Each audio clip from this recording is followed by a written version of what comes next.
call order the joint budget workshop for the City of Lake Forest Housing Authority, including Housing Authority, May 12th, 2015. We'll open up with invocation by. Yeah. We don't have anybody on this docket for that. Correct. So. Well, do you mind if I indulge?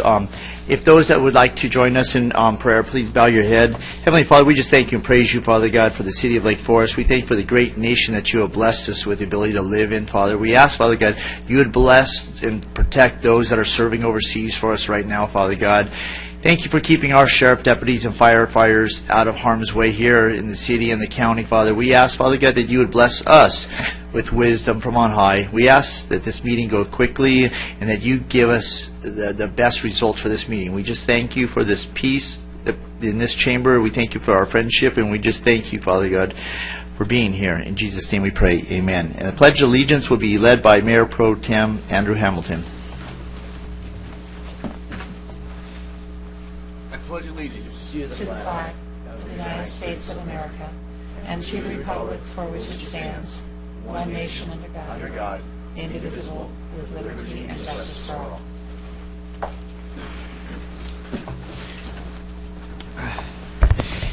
What brings us to public comments. At this time, members of the public may address the City Council regarding any item within the subject matter of the City Council. No action shall be taken on items not listed on the agenda unless authorized by law. Comments shall be limited to 3 minutes per person with an overall time limit of 30 minutes for public comment portion of the agenda.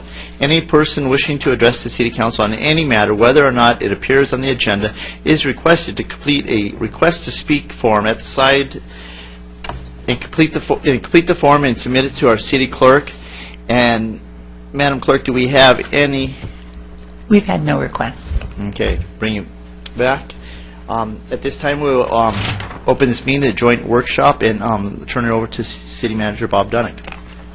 Thank you, Mr. Mayor, members of the City Council.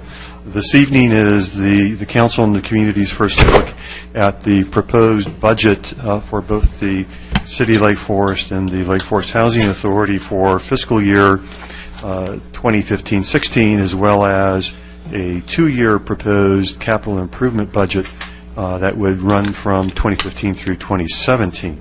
As the Council is aware, our CIP runs on a 2-year cycle, while our operational budget operates on an annual basis. And so this evening we're in that 2-year cycle for the CIP, so we'll be covering all 3 of those budgets this evening.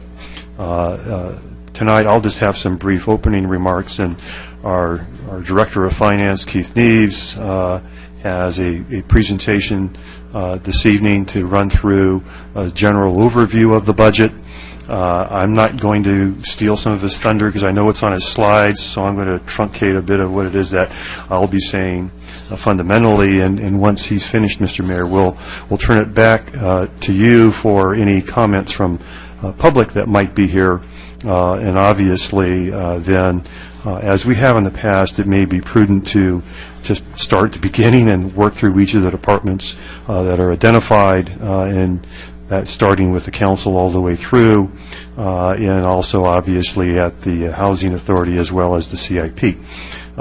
Based on any input this evening that the staff receives from Council, either to modify the proposed budgets in any particular manner, or delete items, or add new things to it, are those issues that we would appreciate hearing this evening, so that we could in fact make a draft final budget that would be presented to the Council next month. If in fact we're able to go straight to a final budget in the second meeting of June, we do that. If we need to check back in with you again at the first meeting of June, then we would do that, depending on the directions that we might receive here this evening. Clearly, these are staff's recommendations based on our best recommendations professionally, our best professional judgment as it relates to the quality of service that this community has had in the past and would continue to expect into the future. And we are obviously seeking then council's direction and ideas about how this document might be modified, if at all in any fashion. We're pleased this evening to present a balanced budget. It is certainly one in a very long traditional line of balanced budgets for this community, and clearly it takes into consideration all of the opportunities and challenges and constraints that staff's identified based upon what has occurred in the past. What council's talked about in the community somewhat in sort of our draft 5-year plan, as well as other sources that help us to inform and present to you how the budget itself can be balanced.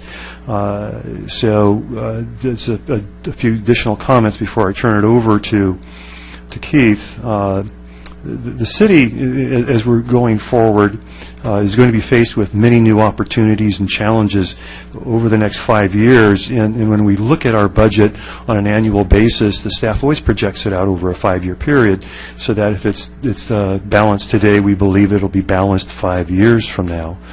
So ensure that as we've looked at it, we've already thought through those issues, and we have accommodated all of those issues that we think have been identified and need to be accommodated in this budget.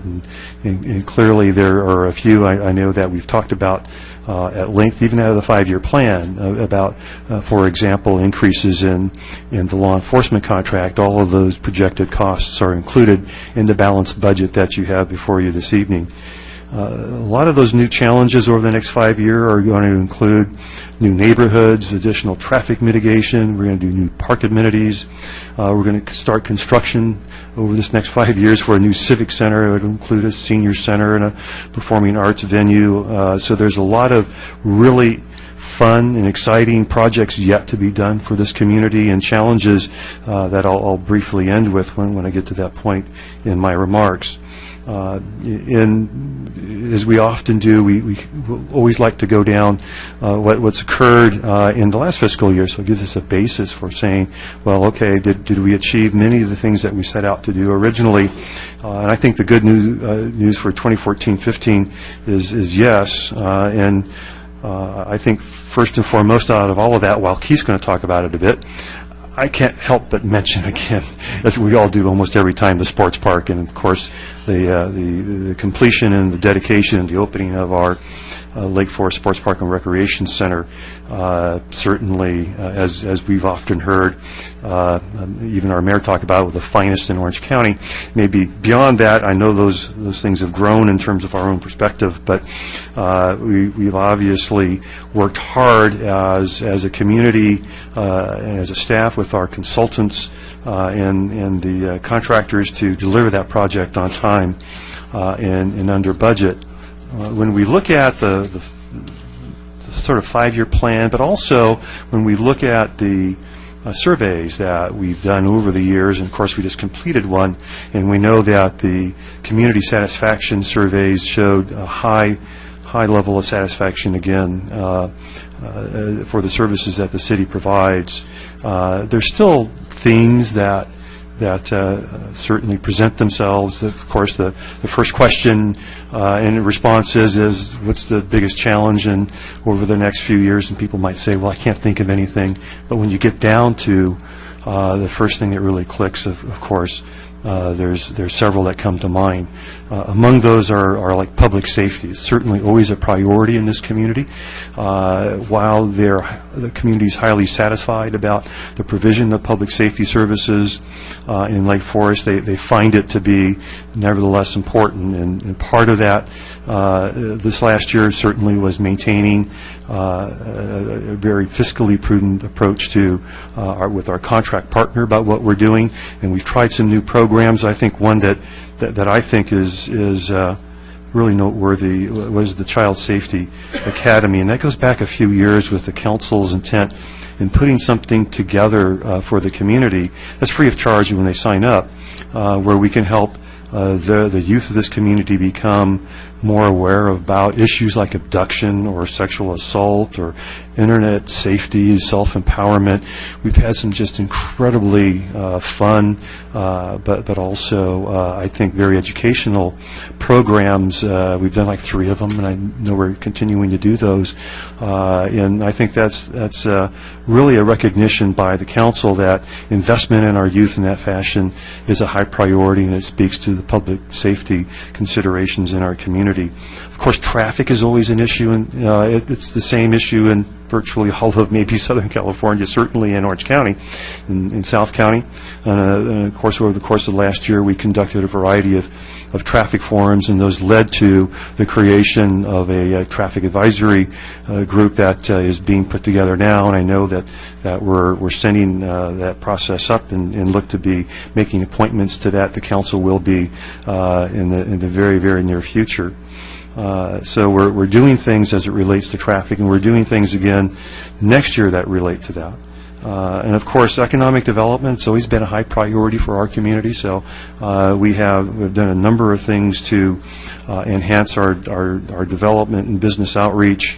And I won't go into great detail, but it certainly is one of the things that we think that Lake Forest has done exceptionally well over the years, and certainly last year. Another one of the things that has come out in these surveys are park improvements. And clearly the sports park is perhaps the crown jewel there, but we're in the midst of providing conceptual design processes for a couple of new parks and rehabilitating one of our older parks there at Village Pond Park. So those park improvements at Whispering Hills or Portola Park are certainly advancing. So those are the big ones. I'll let Keith talk more about those in some kind of detail.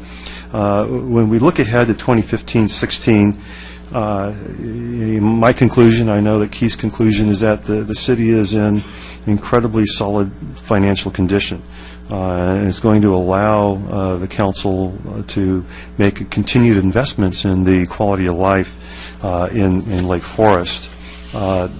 With the completion of the sports park through the opportunity study, we're now turning our focus onto the development of a Lake Forest Civic Center.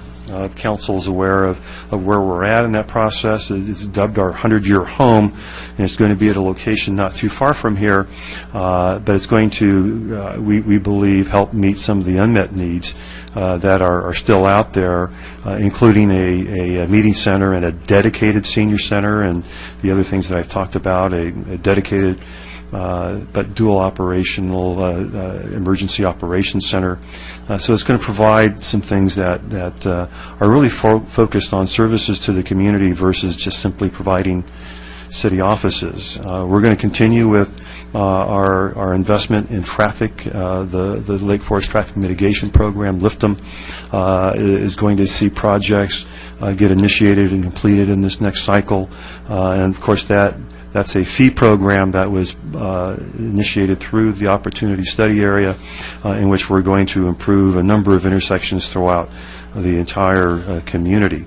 Along that line, we're also doing and continuing with a number of projects, but traffic signal synchronization being one of the more paramount ones that we believe has community support, and certainly as we all hope, it moves people through our community, our residents, faster to where they need to be. Of course, this next year and for the next couple of years, we're going to be challenged with providing services to new communities. And as you'll see, certainly in council's aware, we are a community that's growing in population. We're bringing new residents into our community. We're providing them services. And clearly, while that could present a challenge, it all was planned as part of that process. And so there is both revenue as well as the capacity to serve those new residents as they come on, and it's not going to happen overnight, but as they do show up over the next several years. And since there is always I think a continued emphasis on public safety, there's no reduction in our public safety priorities that you would see in this proposed budget. The fiscal year 2015-16 budget, Mr. Mayor, members of the council, is balanced. We think it also reflects appropriate measures to ensure prudent care of our finances while maintaining existing service levels that our community has come to expect. It also fully funds our cash reserves and will deliver some priority capital projects. I do believe that again, this is simply one in a very long line of balanced budgets that we're presenting to you this evening. When you look at revenues and expenditures, our plan includes surplus, and I'll let Mr. Neve talk in greater detail about that. So that's my preliminary remarks, Mr. Mayor. I'm going to turn it over to Keith and allow him to go through his presentation. Wow, looks like you're going to present the council tonight. There you go. All right, so Keith, I'll turn it over to you. Thanks. Thank you, Bob. Mayors and the members of the City Council, tonight we're presenting actually three different budgets. The fiscal year 2015-2016 proposed operating budget of the city, the city's housing authority proposed budget for 15-16, and then the two-year CIP capital improvement projects budget for fiscal years 2015 through 2017. As Bob said, that's a two-year CIP. And those were the items for review. Those are the three budgets. Bob's kind of mentioned most of these facts that I have going in review in 2014, 2015. I'll kind of go through them one more time. You've heard most of them. We just finished a sports park. It was completed on time and under budget. One of the finest sports parks in South Orange County. Baker Ranch has pulled permits for all of Phase 1. Almost 1,200 permits have been pulled so far for Baker Ranch, out of a total of 2,379. So they're almost halfway through their project.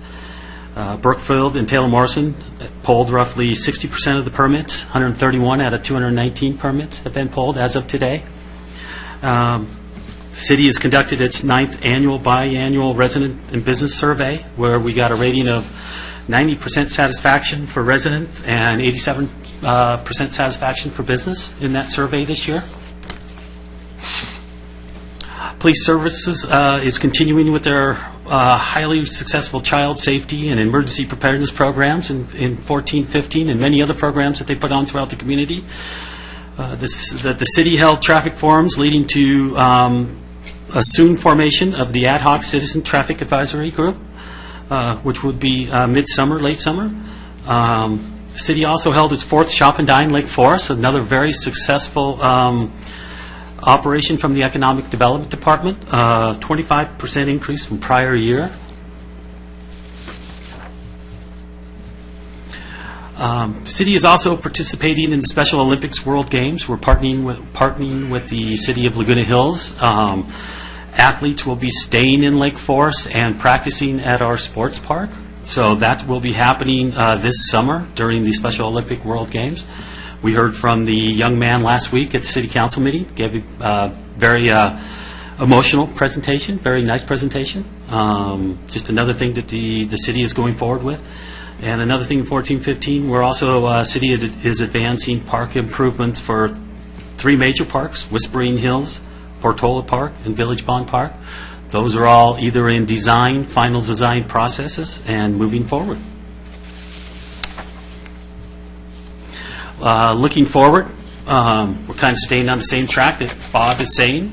The biggest project moving forward is the Lake Forest Civic Center and Senior Center. Almost a $57 million project coming before us, kind of like the sports park. Huge project. be a lot of departments involved in it, a lot of energy going towards it. So we've got the design process going forward in the 2-year CIP, starting in 15-16 and 16-17. We'll continue with traffic mitigation projects from the Public Works Department, the Lifton projects. We'll continue with traffic signal synchronization projects, and continued progress in the development of the new master plan communities. We have SBRA, we have Portola Hills starting grading up there. Brookfield and Taylor Morrison should finish up before the end of next fiscal year on their project in the former Auto Center.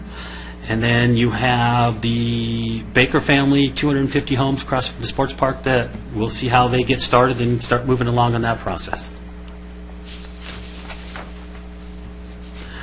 In community services, we're adding a lot of new programs at the new sports park, basketball, volleyball, and we've had over 100 requests for sports tournaments. So community services will walk through those events and program them and put them on all through 15-16 of next year.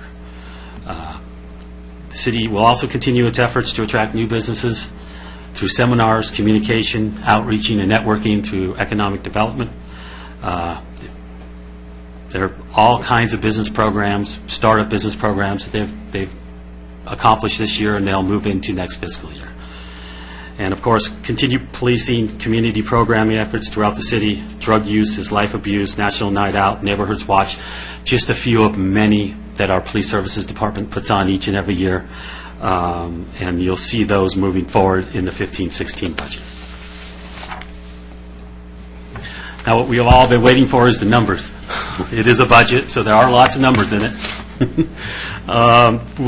First we'll review the general fund. That's the biggest operating fund of the city. It's what provides your core services of the city, the revenue coming in and the expenditures going out. So that is the most important fund that any city has. Little general fund overview. The beginning balance, $24.2 million. Revenues projected coming in this new fiscal year is $41 million. Expenditures going out, $40.2 million. We have an $832,000 surplus going into fiscal year 15-16.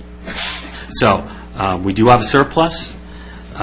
It is around the same size surplus we had in last year's budget. We had a $901,000 surplus in the 14-15 budget. So we're kind of staying on track with the same kind of surplus that we've had in the city all along.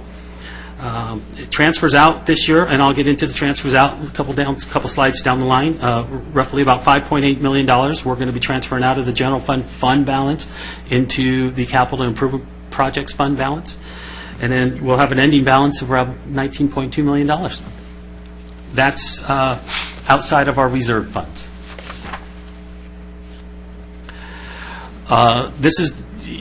We always do this each fiscal year. We back out the one-time revenues and the one-time expenditures out of the general fund to show you that we still have a balanced budget. On this slide, of course, $41 million in revenues coming in, less one-time revenues of $3 million. That gives you a total base revenues of $38 million. And of course, on the expenditure side, $40.2 million less one-time expenditures of $2.7 million. Total base expenditures of $37.5 million. You still have a $511,000 surplus going into fiscal year 15-16. And on the next slide, I'll break down some of those one-time revenues and one-time expenditures. So you look at the slide in front of you. Some of our one-time revenues, most of them are related to development related. Building and safety contract is the biggest revenues coming in. Those will all be one-time, even though we'll probably see them the next 3 to 5 years. They are one-time and will end when the development ends, so we will put them in as one-time revenues. And those revenues consist of, like I said, building and safety contract and grading and deposits that are coming in for the development. We are going to have a one-time sales tax bump next year. The state of California, in their current 14-15 budget, is paying off the triple flip bonds early this July. So by paying off those bonds, and I don't want to get back into the triple flip. It happened in fiscal year 03-04 when the state was in dire needs of money, and they shifted some of our sales tax, 25% of our sales tax we receive in property tax, and it was a big shift of money. But they're paying off those bonds early this summer. And it's already in the budget. It's already been approved, not in next year's budget, in this current year budget. So we will see a one-time bump of $928,000 in sales tax. It will only happen this year, and then it'll go away. We'll go back to our normal growth. One-time expenditures, development-related, of course, these are the contract, really, in development services, the big building and safety contract, and some contracts in public works, about $1.6 million. We will also have a one-time expenditure from California Joint Powers Insurance Authority. The CJPIA, it's called a retrospective adjustment. A couple years ago, our insurance carrier has adjusted their model. They were smoothing out the losses over all the agencies over an extended period of time. They're shortening that period of time, and the true-up is this year. So that's an $800,000 true-up for all the agencies. There's around 800 agencies in California Joint Powers Insurance Authority in the state of California. So they're truing it up, trying to, they're kind of like following what's happening in pensions, truing it up so it's more realistic, not smoothing things out over many years. So that's a one-time cost to the city of $818,000. And then, of course, you've seen an agenda report come before you in the last month or so on the next generation of 800 megahertz for it's for the radios and police services. So we're going to see there's one-time cost right now in the police services department budget of about $150,000. We are replacing 29 of our 88 radios next year. We need to eventually replace all of our radios. But the 29 we're replacing next year are called Hot Red radios, I think is the name of them. And Motorola has come to all the agencies and said, we'll give you a 50% discount on those Hot Red radios if the county could get over 800 of them purchased at one time. So we told the county we're going to get into that so we can get a 50% discount, and that 50% discount, it's only going to cost us $185,000. Otherwise, it would have been double that. So, and we used a little bit of money from our asset forfeiture fund, $35,000 to help pay for those radios. The rest is coming out of the general fund, $150,000. That's a one-time cost that's coming out of the general fund. 800 megahertz is really going to be over 3 years, one-time cost, and then it will end. Then it will just go to maintenance of the system. So the next 3 years, we're probably going to see about $150,000 each year for the next 3 years, $150,000 to $200,000, and then that will end, and that'll go away. And then it'll just be regular maintenance on the new system. A couple one-time costs in the departments, just under about $100,000 through various professional and consulting contracts that will only last next year, and then will go away completely.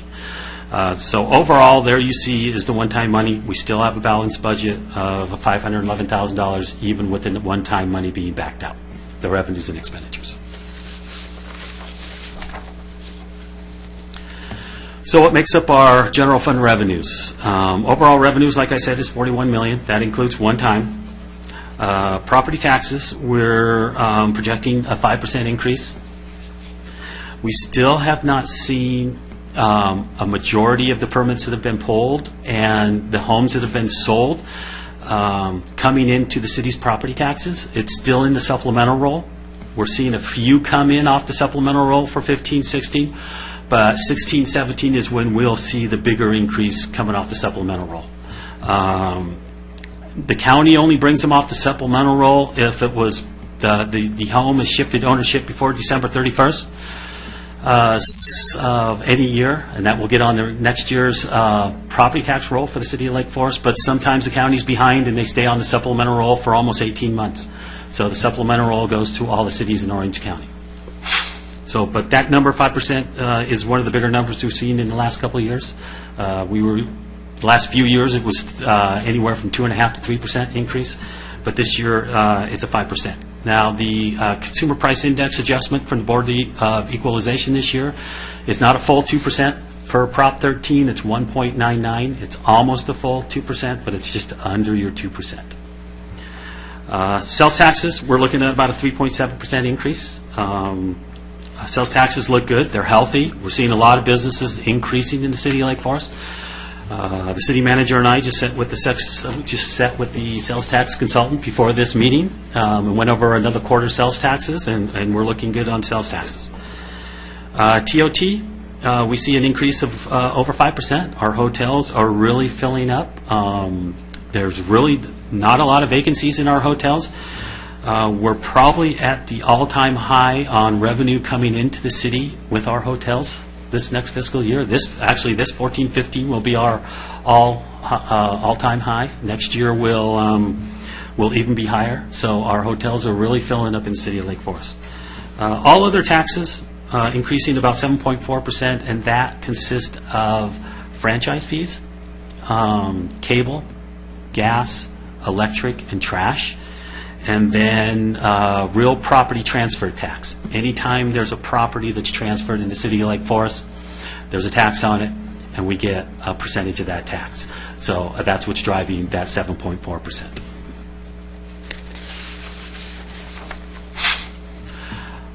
As I said earlier, general fund expenditures, overall expenditures are $40.2 million. Operating, $40.1 million, and we just have very little capital. This is outside of the CIP projects fund. Very little capital, about $100,000 in capital. Most of that capital is in Deborah's department in IT equipment being purchased. A little bit of capital through spread you might see throughout some other departments. Maybe a new desk here or a new piece of furniture here or there, but that's the only thing. The city's policy to capitalize something is $1,000 or more, so we have a very low threshold on capitalization. So we capitalize a lot of stuff in this city. Overall, in the general fund, before I move to the next slide, we're pretty flat in the general fund overall. The expenditures haven't gone. As you see, if you take the one-time expenditures out of certain departments, almost all the departments have not increased, pretty much stayed the same as last year. Management services has increased because of the California Joint Powers Insurance Authority retrospective adjustment of the $818,000. You take that out of the management services department, and you take out an increase in the liabilities and workers' comp insurance, and that budget's pretty much flat from last year. But it shows as one of the bigger increases this year. But take those one-time costs out of there, and it's pretty much a flat budget. Another budget that has increased is, of course, police services. That's increased with the contract. That contract went up 6.55%. The rest of police services budget is pretty much static, except for the one-time cost of the 800 megahertz. That's what's driving the total police increase on the police budget.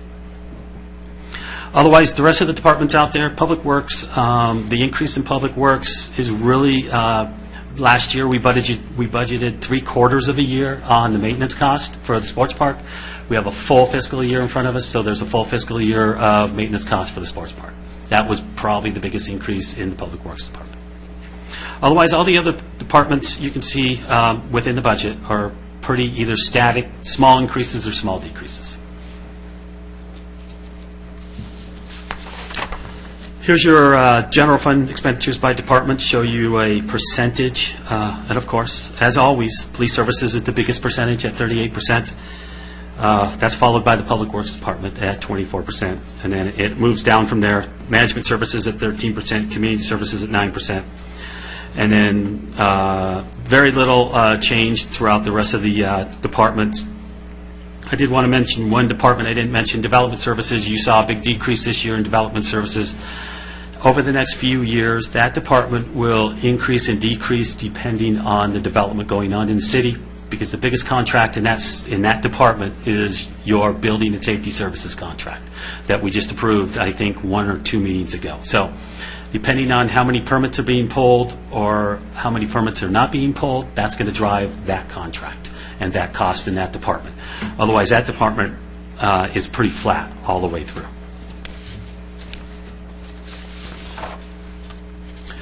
The only major change you'll see in this year's budget for department is in community services. We split out and created a new division within the department, and that was a special events division. We're trying to split out some cost in community services to help them better analyze and keep track of programs and services and cost of programs and services. So we've split out the special events. We've also, last year, we split out the sports park, so we know exactly what the sports park is costing us. In the Public Works Department, we've also created a sports park division budget, since that is one of the biggest costs of the city. So Public Works can also see the cost of the sports park. Community Services can see the cost of the sports park, so we know what that sports park is costing us.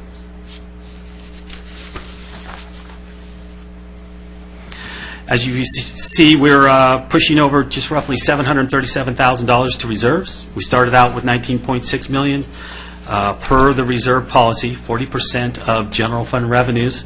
We're going to add another $737,000. We're going to have almost $20.3 million in reserves.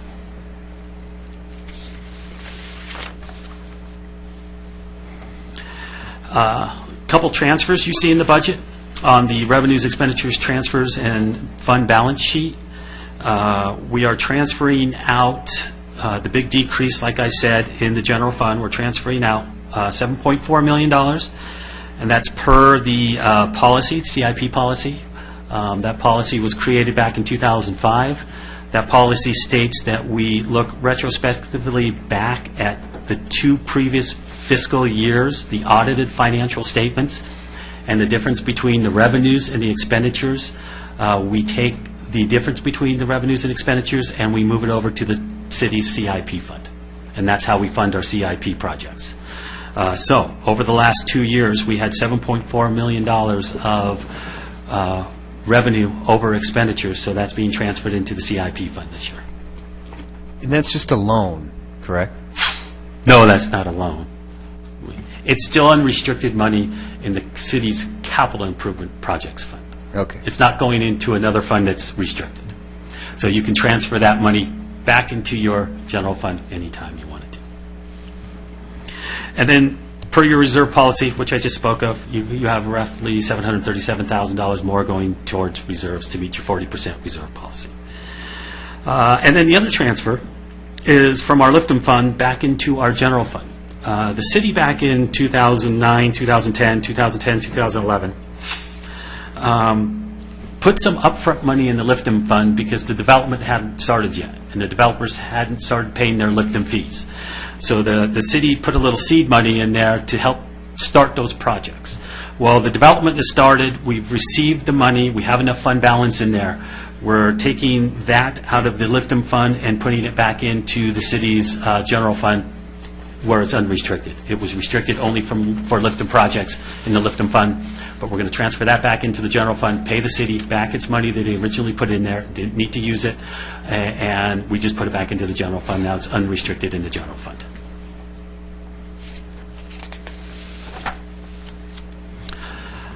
In summary, the proposed general fund budget for the 15-16 is balanced. Your reserves are fully funded, and we on our 5-year projections we do behind the scenes, we're projected to remain balanced for the next 5 years.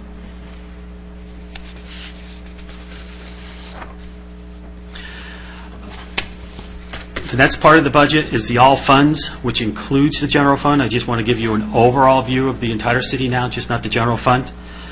Beginning balances are roughly $70.2 million. Revenues coming into the city this year, $60.6 million. Your operating cost, which is your general fund plus your special revenue funds, is $43.9 million. And then your capital projects fund, which Tom will speak about a little bit later tonight, for the fiscal year, the first half of the 2-year CIP is $8.9 million.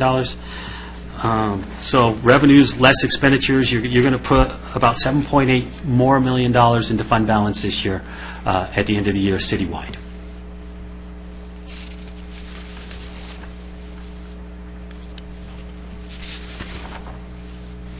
This is just a big picture of all your revenues coming into the city pie chart, so you can kind of, it's a little easier on the eyes than just looking at numbers. Your 2 biggest sources of revenues, of course, are your property taxes and sales taxes. Property taxes, 33%, sales taxes, 31%. And then these are all your other little revenue sources that you bring into the city: licenses and permits, other taxes, user fees and charges, fines and forfeitures, revenue we receive from other governments, and then use of money and property. This excludes your capital improvement projects funds, but it's all other operating funds in the city. And then being a full contract city, we always like to show this slide, show you that 60% of our budget is contract services. Unlike if you looked at a full-service city's budget, it would probably be the opposite. Personnel here is 19%. A full-service city, you're looking at 85% for personnel on a full-service city. A city like the city of Irvine, a city of Tustin, full-service cities like that, their personnel is 85%. Ours is 19%, and our contract services is 60%. A little bit of capital outlay this year, like I said, mostly in Deborah's department, management services for IT equipment, and then operations and maintenance is 21%. That's it for the city's operating budget.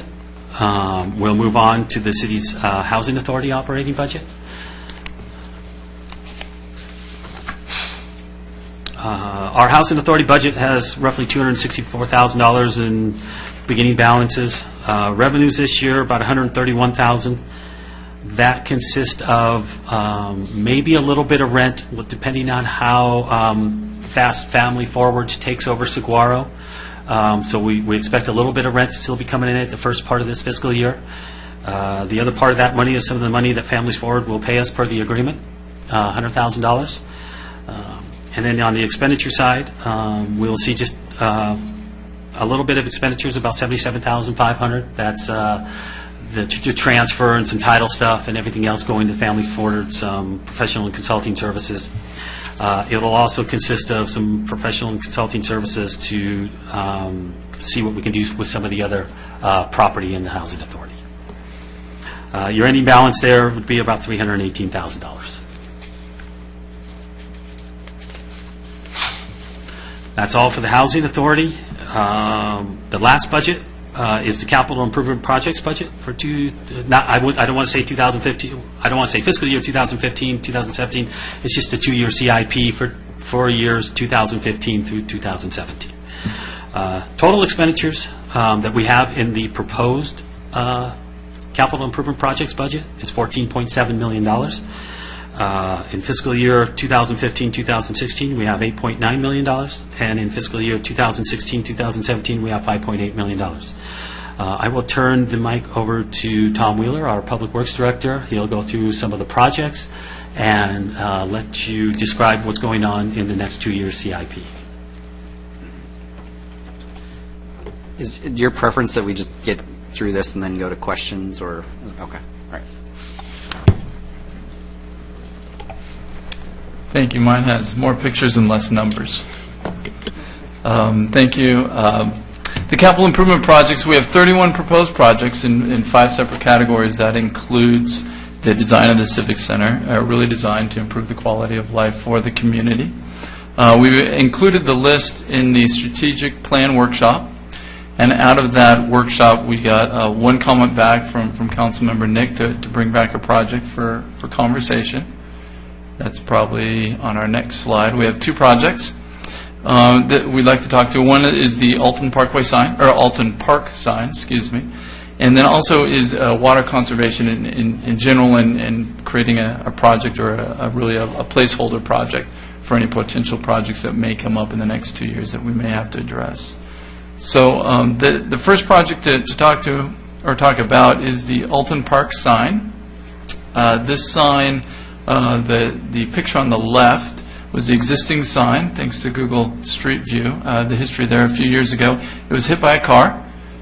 We couldn't find plans for it. It was the rectangular sign there was knocked in half, actually.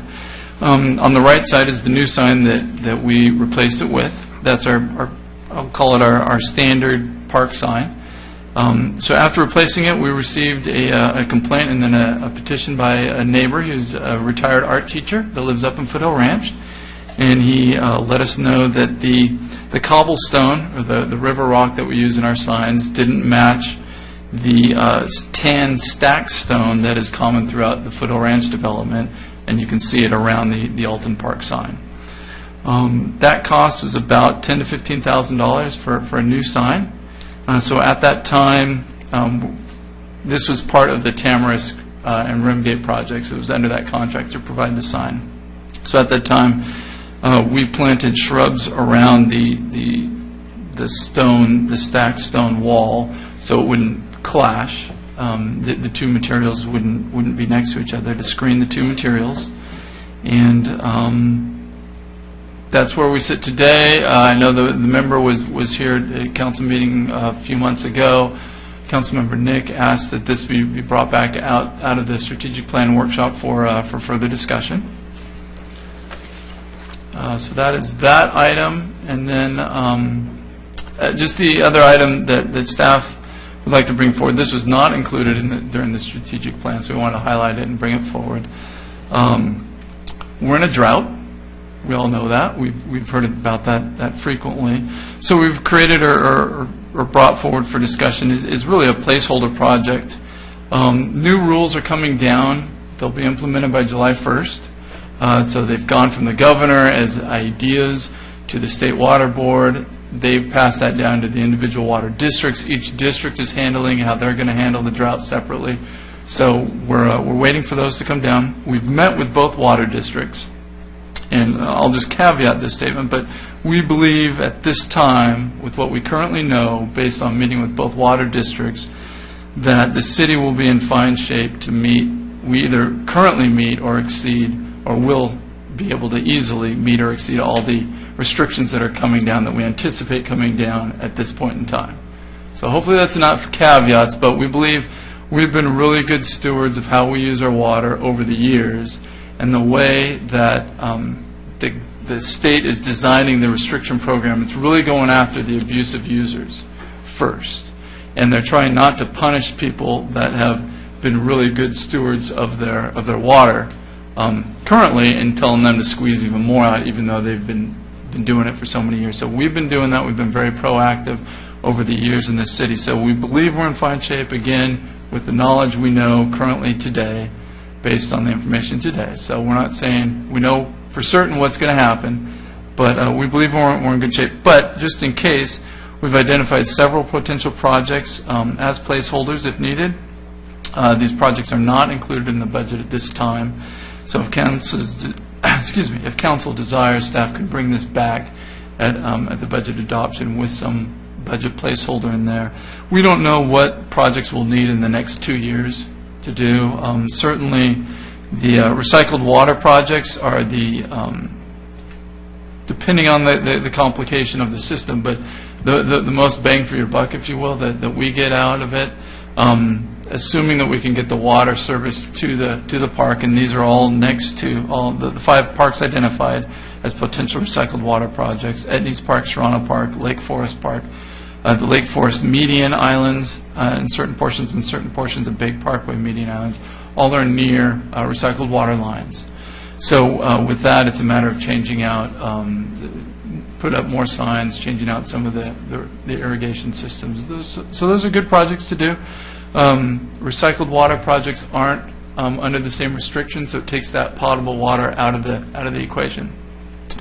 Turf replacement projects are more complex. We've identified 5 parks that potentially could be utilized as turf replacement projects, and there's a few median islands or not median islands, but parkways that we could also look at it. Currently, those are a little more complex. You got to look at changing the irrigation systems. There might be community input that you might want to do if you're changing the nature or the design or look of the park. So a little more complex things to look at. Again, we don't believe we need to do them at this point in time today, but once those rules come in place, we may need to react differently. So those are what we would replace. Interesting to note, we also will be planning on working on Village Pond Park this year, so that park will be closed for a number of months, so we'll have tremendous savings in water usage there. And we're also just started a $150,000 turf replacement project along El Toro, along those parkways. So these projects are not cheap. The turf replacement project on El Toro is 100% grant funded, between rebates and grants. So again, a lot of these projects are and can be grant funded. So at this time, I think the last slide is really feedback and discussion on anything budget-related and/or capital projects-related. Thank you. Do you have anything else, Mr. Neves? No, I have nothing else. It would just be feedback and discussion. Okay. Well, Mr. Mayor, members of the council, the staff's complete with its presentation, so we'll turn it over to you, to Mr. Mayor, to maybe take any public comment that might be there, and then obviously council's questions and comments as we move through each of the successive departments. Well, at this time, I will open up for public comment for any of the discussion that we've had on the display. Do we have any? We've had no requests. I'll bring it back to council then on the Mayor Pro Tem. Yeah, if I can start off, and I'll just have a little section here to discuss for a question. This goes to Mr. Wheeler. How much are you thinking that water use efficiency or water conservation is going to cost? How much were you thinking that? What was your estimate? Again, we don't know everything that we need to do. I think a generous placeholder would be $100,000 range with an assumption that we would receive, say, 50% in grants and rebates. So it'd be rough order of magnitude. That would give us enough dollar figure to get grants and to go after. Again, we'd have to make the project specific and figure out what we're doing, but that would give us a placeholder to go after grants and be able to do things and be able to react quicker than coming back for a budget adjustment to do those types of projects. Yeah, I'd be in support of that, especially that Irvine Ranch just increased their conservation to $3 per square foot. Yes, they did. So I would fully support that and jump on as much as we can. I know Montberry is going to be in Irvine Ranch, if I'm not mistaken. Pittsford will. It looks like El Toro is going to be in El Toro Water District. And I can't think of where Kavanaugh or Vintage, but I mean, as much as we can, getting that nice. I mean, it's a 50% increase in the rebate. It went from $2 a square foot to $3, so that's a huge. I'd be willing to spend a lot of money on that because of the long-term savings it would have, and it helps the water districts. Because, like you said, starting June 1st, that we have 9 months of mandated conservation, and getting things out of potable water into recycled, that counts 100% toward conservation. So we're helping our neighboring water districts by moving from potable to. So that's all I have for right now. Spoken like a true waterman. I actually on the Pittsford Park. Obviously, we talked about this when we put the sod in 2 years ago. The new sod. I'd like to just see about us getting a proposal, grading that more to where we could actually have it if we were going to do that, and on that to have it could be a playing field on there, on the Pittsburgh Park site. When you guys come back to us, just an idea.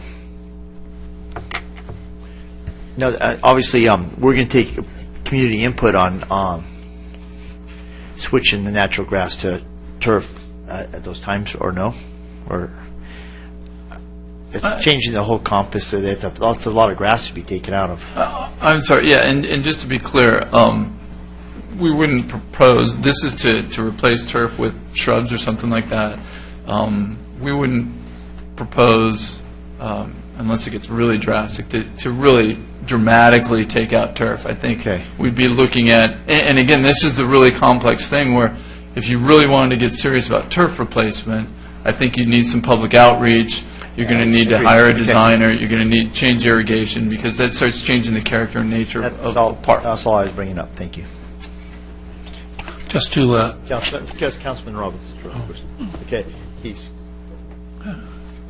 just to chime in on that, at my homeowner association, I've been involved in changing some 200,000 square feet. We're about this year doing 250,000 square feet, and we did the community forums, and everybody was in favor of it. turns out that native plants end up being more attractive than turf. And so, not initially, but after 1 or 2 years, and people appreciate that. They're more colorful. And we could give you enough pictures from our projects that I'm sure would sway the people. Unbeknownst to most people, there's not only the savings in the water, but native plants still require some irrigation, but you're using drip instead of sprinklers. And drip almost never breaks down, where sprinklers are always breaking down. So you're not only saving water, you're saving maintenance, and in our case, with our HOA, we save so much on the cost of the labor, because it's less labor, that we were able to literally pay for everything as a result of the savings in labor. So we had our contractors do everything, and it ended up costing us nothing, because it takes much less work to maintain that. So as you go forward, you need to look at the landscape contract and be sure that the contract price reflects the decreased amount of work they have to do, which is some 30 to 40% less than the mow and blow. The mow and blow, you also have discharging fees that they have to put that stuff. Almost all of that goes away with native plants. So there's lots of other savings that you don't even imagine. Councilman Robinson. I guess start out with Mr. Neves. You mentioned when you're talking about property sales and transient tax that with the transient tax we're getting close to our all-time high, as I understand it. So is that all-time high, is that 07, 08? Is that fiscal year? Or how far back does that go? I think when I looked at the numbers, and I haven't looked at the history lately, but I'm almost positive it's 07, 08, 08, 09, right before the big recession. Yeah. That was the all-time high. And we really dipped down almost $700,000 or $800,000 down. Now we're back up. If you look in the budget, I think it's for next year, it's either $3.5 million or $3.6 million budgeted for TOT. Okay. We were down to $2.3, $2.4 million at points in time. Okay, and our peak was just right around Our where peak we're at, was almost about 4.1. 3.3, 3.4, right where we're hitting this year. 3.3, I think, All right. was our peak that I've seen when in 07, 08, 08, 09. Okay, and how are we looking on property and sales tax compared to that peak? Do you have any of that information? Just rough. I mean, I know you don't. Property tax is above. It's going up steadily. Sales tax is difficult because we've had some businesses leave the city. So at one point in time, sales tax was higher in this city, but a big business left the city 4 or 5 years ago. I can't remember. It was maybe not that long ago. I know it was before I got here, so it had to be longer than 4 years ago. But we'll have to take out that number, and taking out that number from a particular business, we're probably as high as we've ever been. Okay, and leaving it in, then we're down by a couple percent or something. Yes. Okay, all right. The next question, with the sales tax bump that we're going to get from this bond payoff, the $928,000, do you have any idea of what we've lost through this triple flip? Well, So we're getting this, but I mean, I'm just trying to make sure that I kind of put the two into perspective. Yeah, so it's like not necessarily this huge windfall. It's just No, you didn't. So. You didn't lose anything. It's really timing. When the triple flip started, it started in the middle of a fiscal year, Yeah. and it's ending in the middle of a fiscal year. So it was the state taking you received 75% of your 1% on a regular basis, and then they would keep the 25% and then backfill it twice a year in property taxes. So it's just timing how it was getting to you. That's all it is. So Because when- cash flow issue. It was a cash flow issue. Okay. So eventually, at the end of all this, they're truing it all up, and we're going to get a one-time. At the very beginning of it, like that first 2 or 3 months when the triple flip went into effect, we lost money. Now that's truing it up at the back end. So we're basically just getting back what we put in. Is Yes. the best way of putting it. Okay. And then, speaking of that truing up part, with the JPIA and this one-time fee, I've heard plenty about it, so you don't need to really explain what it is or what the purpose is. But how does that $800,000? How's that calculated? So is this based on like budgets of cities, or is it based on population, or how do they calculate our share versus, say, Irvine's? It's done through an actuarial study Okay. with JPIA, and it's calculated based on claims coming out of this city. Okay. So based on claims? Yes. All right. So have we had a disproportionate amount of claims, or where do we stand in that 800,000? I mean, are we like in a, is that kind of like an average with cities? Or? No, you know, each city is different because it's a pooled, Yeah.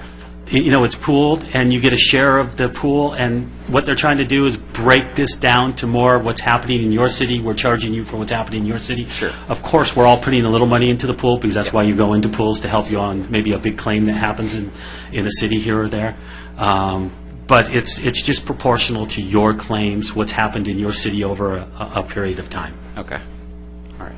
That answered it. Okay. So it might come down. The next one might end up coming to you. So I was trying to, I haven't heard about this one before. So when I saw the workers' comp bump, I was wondering what that was all about, because when I look at from a metric standpoint, it sounds like we have like 0 claims and workers' comp. So I'm wondering like why the number's going up when we don't have employee claims. It's the same thing that's happening on the general liability side.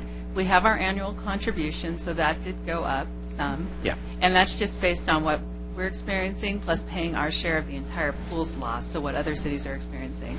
And then there's a retrospective deposit, just like on the general liability side, and so that added together gets us to the $300,000. And they're just shortening their time frame for how they're allocating those costs to cities. It used to be over 8 years, and they've shortened that down. Okay. I think the pool was sucking up a lot of agencies' big losses, and so they're tightening their study to make sure if you're having big losses, you're going to get big increases and not the rest of the pool. Okay. So this is a cleanup of all that. So what's happening is the cities with big losses are going to get hit with higher rates each year, and the cities that are doing really well, their rates will stay steadier over the years. So that was the new model they created. Okay. All right. Right. Oh, And- maybe I can talk to you a little bit more about it. Yes. just so I The can other see thing it. that's playing into that is it's either you're going to give a deposit or you're going to get a refund based on what's happening with your claims. So this year, we're putting in a deposit. In future years, we may still be putting a deposit, and maybe a smaller amount, or we may be getting rebated once the claim is actually settled. Okay. Because I'm guessing that there's both contract and non-contract cities in that pool, right? And so we probably don't have the same liabilities that a full-service city would that has lots of people who are climbing trees and, you know, picking up trash cans and doing everything else. So, okay. All right. The water conservation part, you mentioned 2 districts. I thought we had 3. Because what percent? I don't know the lines very well, but so what percentage does Trabuco Canyon have? Very small, and I don't believe we have. We don't have any city services off of Trabuco Canyon for city facilities. So Concourse Park is like Irvine. That's Irvine Ranch. Okay. Correct. All right. Yeah, that's. So I was just kind of wondering how that worked, and Yeah, very little in the city as a whole is Trabuco Canyon, but a small slice up there in the canyon. yeah, because I know like Trabuco Canyons, they had a significant increase in their mandate for water conservation, where Irvine Ranch had a slight decrease in that percentage requirement. So Right. I'm just Again, concerned don't about punish that. who's been doing a good job. Absolutely. Was what Absolutely. they came And I think we're very fortunate that Irvine Ranch has been doing such a great job. I mean, I'm reading what's going on in Santa Margarita Water District, and, some of the potential policy issues they might have to deal with, and, that could be pretty significant impact on quality of life for residents there. So I think we should feel very fortunate that we've got, a great water district that comprises a significant part of the city. And I'm sure El Toro does pretty decent, but I haven't heard the same information about what they're doing. Let's see. Just 1 second here. I think that might have answered a lot of my questions. Some specific ones, I guess. This might be more for the city clerk. in regards to passport fees, I noticed that in this current year's budget, I think we budgeted for like $30,000 in revenue and ended up being $9,000. I also know that some staff's coming in on the weekends sometimes to provide that service. I'm just wondering how you feel about that service. Is it really meeting a significant need out there? And Yes, Mayor and Council, we believe it's meeting a substantial need, and that's based on the feedback from the residents when they do come in.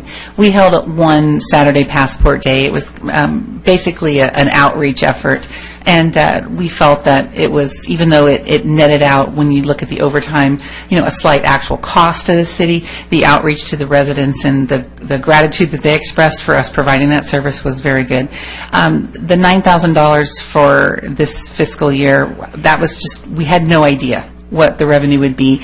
And in 13-14, we actually started at mid-fiscal year. The actuals for 14-15 aren't in yet. We budgeted $30,000. We know that we don't have that much revenue, but we are growing steadily. And in the first quarter of this calendar year, we've already increased our revenue significantly.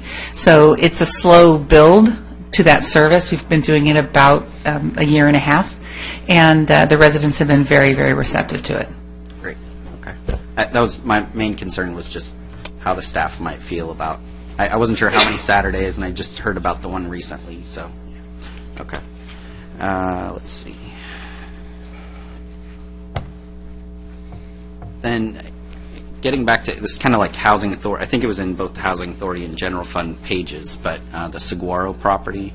So there's a line item for like $45,000 for maintenance and some landscaping and all those sorts of things. I mean, we expect to really have that cost. It looked like last year's cost was about roughly $55,000, if I remember correctly, and this year would be $45,000. So I would expect that part to have dipped. I would understand the closing costs or whatever other administrative fees might pop up from the sale, but that part seemed to be a little weird. What we did is put in, I think, 4 months all the way through October of cost. We don't believe that's going to happen, but we didn't want to have to come back to you and get reappropriations if the residents didn't get out of there by July 1st. I think we're trying to get them out of there by July 1st of this year. If that all happens, really that Housing Authority budget, we'd come back to you, and we'd only keep any professional and consulting services costs that would be needed to help us with the other properties. Okay. All right. That makes sense. I just wanted to make sure that I mentioned that. And let's see. I'm kind of doing all my questions at once here, so I hope you can just bear with me. In the city manager part of the budget, and we've talked about this before, just one-on-one, but there's a line item in there for lobbying services. And, I was very supportive of having a lobbyist when we were dealing with the issues with the State Department of Finance and all the problems we were having with the getting our, being able to spend what we need to, the ROPS, all that stuff. I don't really see as much value now, so I'm not saying let's just have a discussion at some point. I'm not really necessarily confident that we still need that service, but I'm really open to a discussion on it. So I would like to agendize that for future discussion. I actually give them consensus on that. That's something that's been troubling me too. So Same here. we'll put that on for one of the upcoming meetings. Mr. Mayor, Mr. Council, certainly I heard three people would say, yes, let's go ahead and have a conversation about that. We can do it. I would say if we're going to come back prior to final adoption at the first meeting of June, then we'd put it on that agenda so you could talk about it concurrently with the budget and give us any budgetary direction, Great. which it might very well be to eliminate that as a contractual cost if that's your decision, or some modification thereof. So, and with that, Mr. Mayor, as we go through, if there are changes, again, alterations of any nature, deletions, additions that the council wants, it would be good to ensure that you have a consensus of three people that you are giving us a direction as it relates to a particular item. If you wanted to go back to, for example, the point made by Mayor Pro Tem Hamilton about potentially reserving some dollars related to the projects as identified by Mr. Wheeler, then if there were consensus, then I think the number he was using was a $100,000 placeholder. We would put that into the budget if that was a direction of the council this evening. That's just an example as you're going through. Yeah, if that's what he feels he needs, I can give my consensus to that, so there's one, so if you want. So it's the three of us. Okay. Okay, great. Then we'll make a note that you want us to put a placeholder for water conservation projects. And I know Mr. Wheeler was saying, gee, maybe 50-50 general fund and grants, and so I know Mr. Nees will hold into that. But overall, your appropriation would be $100K. We'd put that into the final budget for you. All right. Let's see. On page 81, I think this was the finance department. There's some detail on some other pages too. I think it's 85, but there's a line item for bond issue. And is this related to Alton Parkway? Yes, this is the Alton Parkway certificate of participation. Okay. And when I look at the actual 2013 and then the budget 14-15, there's like a $400,000 difference in that. What? Our first two, we had capitalized interest for the first 2 years on that bond. All right. So it was a little more expensive. Easy enough. Just wanted to make sure. And you probably even told me that before, but it's been so long ago that I didn't actually recall. So let's see.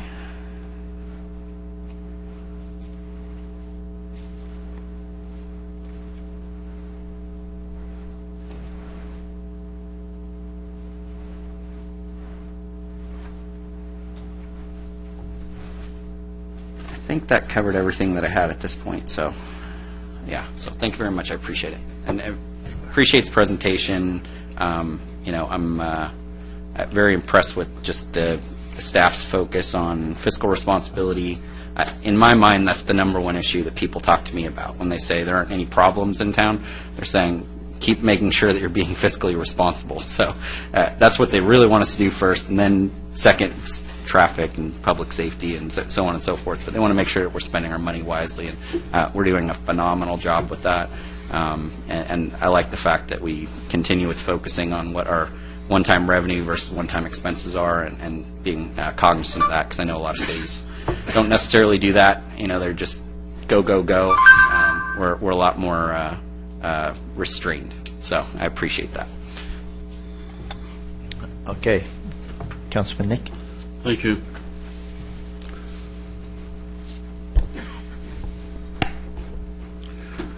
Mr. Dunick, as far as the Alton Park sign, procedurally speaking, at this point, what do I need to do?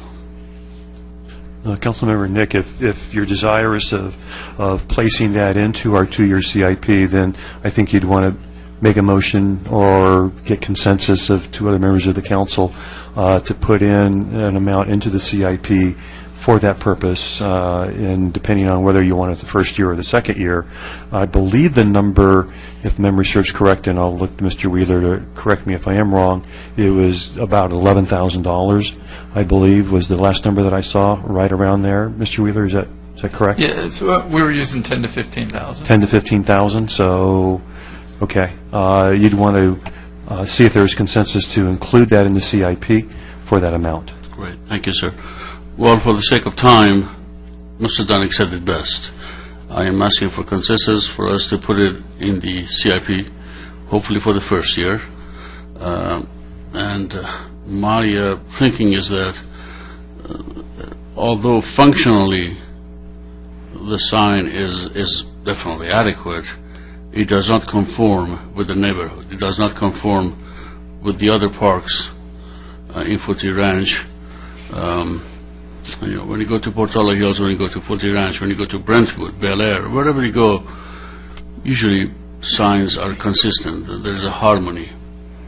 And this one really stands out. Again, functionally, it's fine, and it's a good sign. It's just too bad when they did it, they did not take into account that it was going to stand out, and Footy Ranch residents were not going to be happy about it. So I'm asking for consensus for us to put it into the CIP budget for the first year of it. I've talked to him. I've actually driven by there, but my take on it is that when the sign was initially built, it was built as a community location of the Foothill Ranch, and it's part of the city of Lake Forest. Now, I think that's, correct me if that's wrong, is that why they replaced it as a Lake Forest Park sign?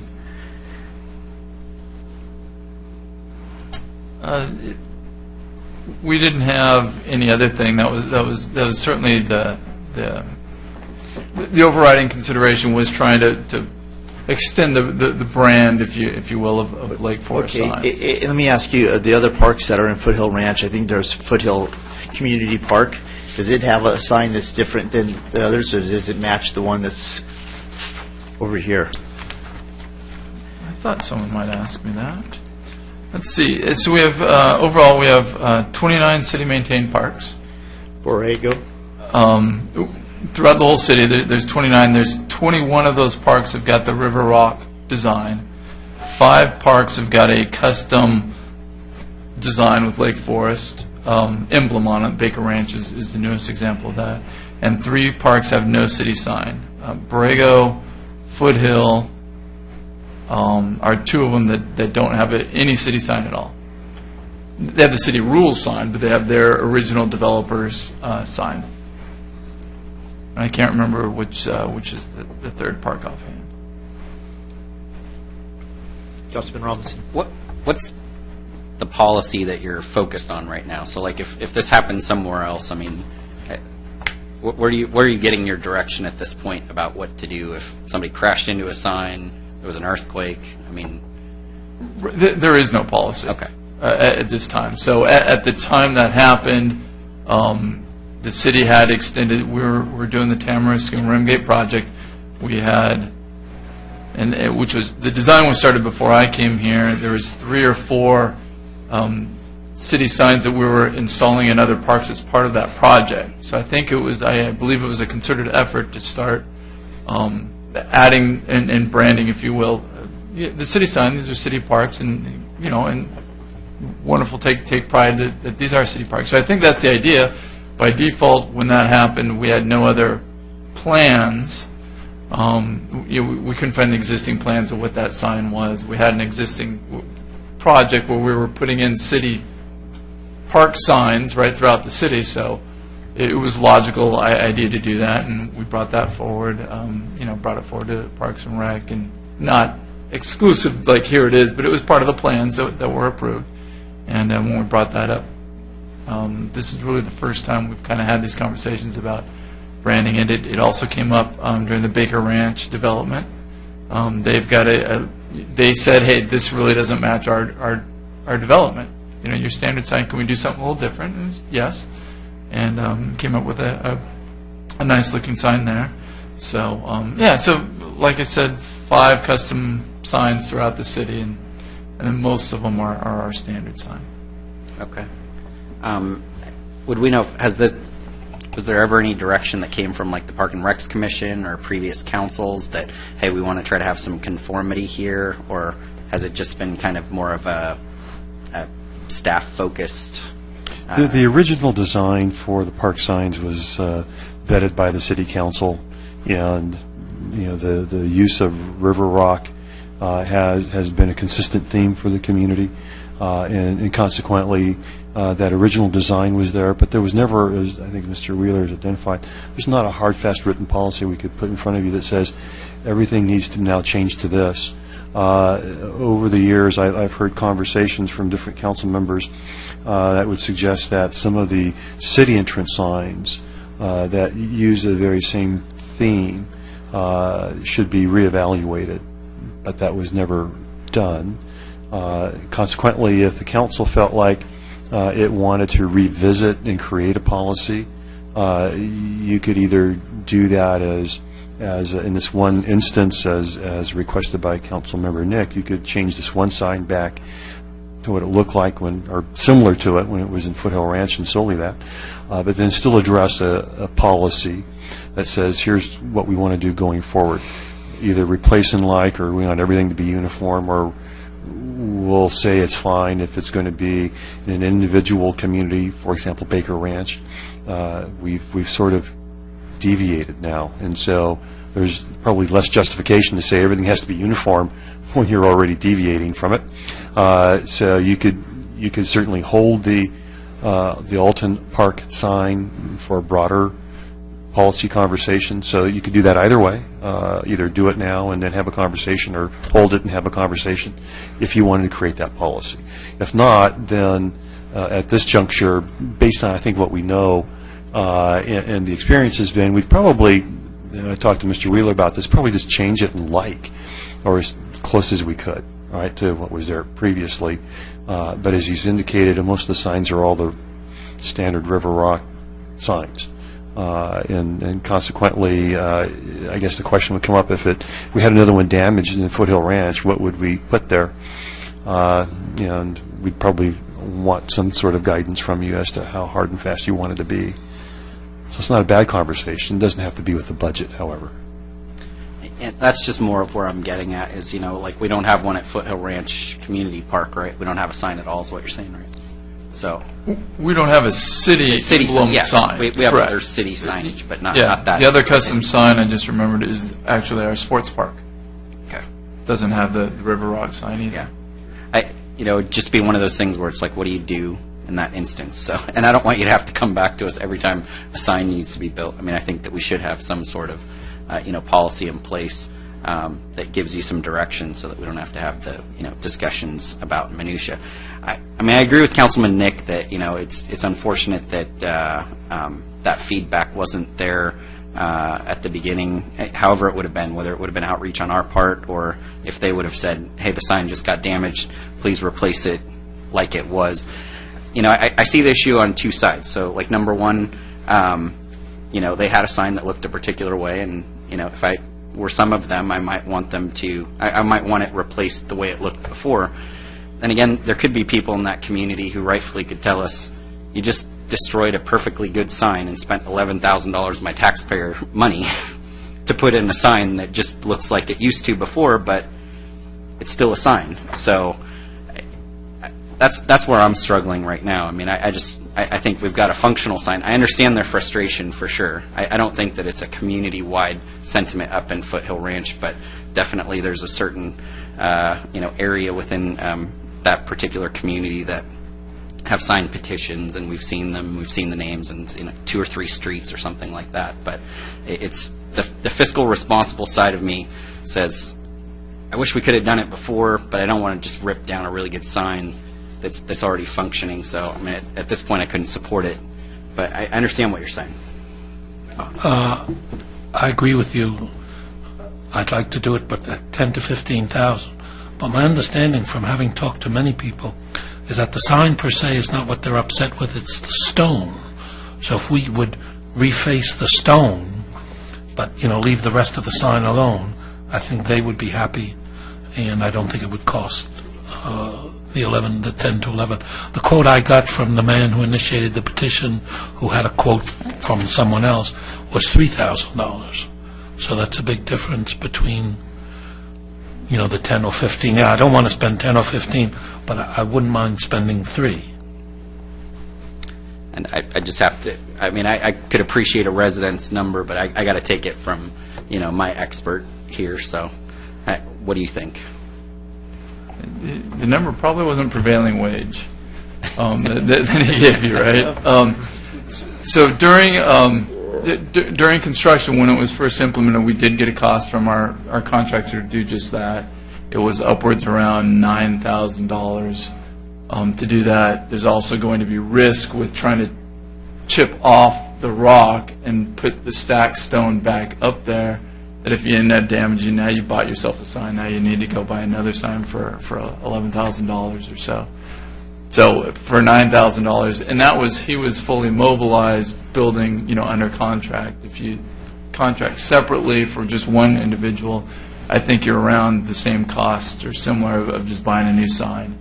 And you can't have Quikrete put the stacked stone if you can get it close enough to what we couldn't find the existing, what was used 20, 25 years ago in Foothill Ranch. We could get it close, though. That's what that stacked stone looks like. So, before I continue to my next item, I take it that I do not have consensus from my colleagues? I would support it if we could get it in under $5,000, but over $5,000, no. To answer your question, I would first like to second your policy discussion on the signs. I think you kind of may have alluded to agendizing that, Councilman Robinson. So, I'll support that. Or if I could look to you, then go ahead and make that motion. I support you, and Dr. Gardner is supporting you. So let's put that on the agenda so we can discuss it. What do you think? for the this sign? For the overall sign policy. Yeah. So that we won't find ourselves in the same situation a year from now, 2 years from now, when some other guy runs into one of the signs. So I don't want to say no to your proposal on the Until sign, then, but I think maybe waiting until we get No. this other policy in place. All right, then. And I'd like to see volunteer labor, like kind of said last time. So I don't mind putting an amount in the budget, but not spending it, not authorizing this. I think that would have to be brought back to the we talked to discussion, so it won't be put in this budget. It will be put back for discussion. I'm not saying no. I just want to have that discussion first. Then. Okay. All right. Now, technically, Mr. Donnie, can we put it in the budget just as you call it, I guess, a placeholder, so that if we decide to go with it, at least the money will be there. We don't have to wait another year for the money to be in the budget? From staff's perspective, I think, as I indicated, the council has the ability this evening to tell us to add something, take it out, alter it. So if you wanted to reserve cash for that purpose, then I think you probably could. So let's go ahead and put it in. Best case scenario, we use it. Worst case scenario, we won't. But at least it's there if we want to use it. I think that you have consensus for $5,000, but nothing more, so I don't think we can go any farther than that. Well, I wasn't going to do 5. I mean, I'd really like to see a lower amount than that. So I don't think you got consensus, so if you want to bring something else Okay, well, I'd rather not. $2,000? Are we good with 3? Dr. Gardner said 3, so. Well, let's put 3 in the budget. So if we decide to do that, at least up to 3,000, it's there. And if somebody is desperately wanting it, they can just run into it with their own car, I guess. And that was a joke. Obviously, I would not say that in front of the captain here. I'll be okay with 3, but contingent on waiting until we. Oh, absolutely, until we have a policy. Yes, absolutely. My second item, Keith, I think to a great extent the reason the total revenue on sales tax went down in 2010 was, I'm sure you remember when the gas prices were at $4.50, what the state did very cleverly, they went ahead and instituted what they called an excise tax of 36 cents a gallon, which was charged irrespective of the price of the fuel. And they said, okay, on motor fuel it'll be 2.75. They reduced it from 7 3/4 to 2 3/4, which reduced the sales tax revenue by 2/3. And then, of course, when the price went down to $2, that 35 cents still stayed the same. You know what I'm referring to, right? I don't think when the sales tax was 7 1/4 or 7 1/2 back then, I don't think it reduced that side of it. No, it was 7 3/4, and for 4 years now, I think it's 2 3/4. What they did, this is a few years ago, 2010, 2009. What they did, they just instituted a 30. Back then it was 36. I think now it's 35 cent. What they called excise, which would apply to every gallon of fuel, gasoline, irrespective of the dollar amount. and then the sales tax was reduced to 2 1/4 and half a point for district tax to 2 3/4. So they literally reduced it by 5 points, and they replaced that 5 points with a 35-cent flat fee. And even when the gas went down to to $2, that stayed the same. And I can tell you, through 09, 2010, whatever that was, I was collecting probably in Orange County, between my stations, I was collecting about $2.5 million in sales tax a year. It went down to less than $1 million. It got slashed by 2/3. So I think that had a significant impact on sales tax. And probably if it were still the same mechanism as it was, sales tax probably would not be our second highest revenue. It would probably be our first highest revenue. Not to mention that in Lake Forest, and this is before you, there were three of the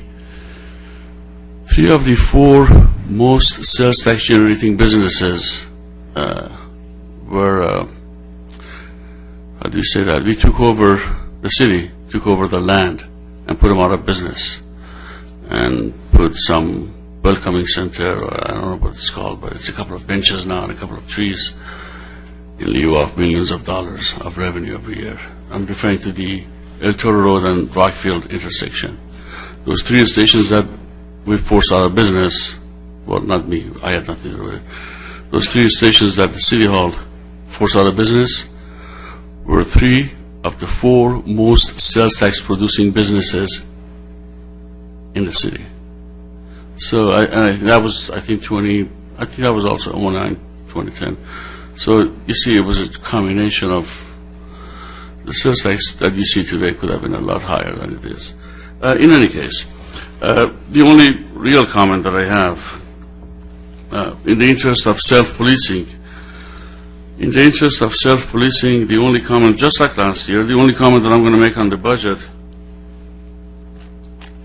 has to do with the city council budget. The rest, I know Mr. Dunick and his staff Councilman Nick, have done a superior job. Councilman Nick, could you please hold that? Because we're going to go through all the departments and line items. I apologize. The reason I did that is because Okay. Councilman Robinson talked about something, so I know, but I actually want to, in consideration for the law enforcement that's here. Oh, by all I want means. to go to police services. By all means, So, by all means. So, Thank you. Thank you very much for your time. so I'm sorry, not to mean to cut you off, but we're going to come back to that. Okay, so then at this time, if we're over the display, bring it to police services, actually start that off, and because we have our good friends here, and we are so extremely blessed to have the new substation Saddleback in Lake Forest. And so with further ado, open it up for the Department of Police Services. That's page 178. Do we have any questions? Mr. Mayor, also, thank you very much for doing that. I'm sure Don Barnes appreciates it. And also anybody else that's in the audience, maybe if we did them next, that would be considerate instead of them wading through. I did have, did he want to do a presentation first, or we just go into the budget? Do you have anything for us, or are you just going to ask questions? Okay, great. Okay, I did have some comments on the performance measures. These are things that I'd like, in addition to the performance measures that we already have. You have stuff which is interesting, but the number of school presentations, the number of Neighborhood Watch presentations, the number of Neighborhood Watch participants, the number of Business Watch participants. Yeah, I like all that stuff. But I'd be much more interested in effectiveness. In other words, I want to know when we have a Neighborhood Watch person and they go into a neighborhood, does crime go down? If that's true, then I want to, be even more aggressive with the Neighborhood Watch. And the same thing with the Business Watch. By participating in the Business Watch, do we actually reduce crime? So those are some effectiveness measures that would be nice to go along with the numbers. Also, I'm interested in cost per capita, which I know we get that, but it probably would be helpful if it went in the performance measures in the budget. And for some reason, we're leaving out the crime solution rates, and I think that would also be very interesting. So that's some additional information I'd like in the performance measures. And then looking at some of the other performance measures, all of which are good, I noticed that crime rate per thousand in Type 1 and Type 2 are both going up, or projected to be going up. Is there... And yet, generally speaking, crime is going down. So those two numbers didn't make sense for me. In light of the fact that the general trend for crime in Lake Forest as well as elsewhere is going down, why are we projecting crime rates going up?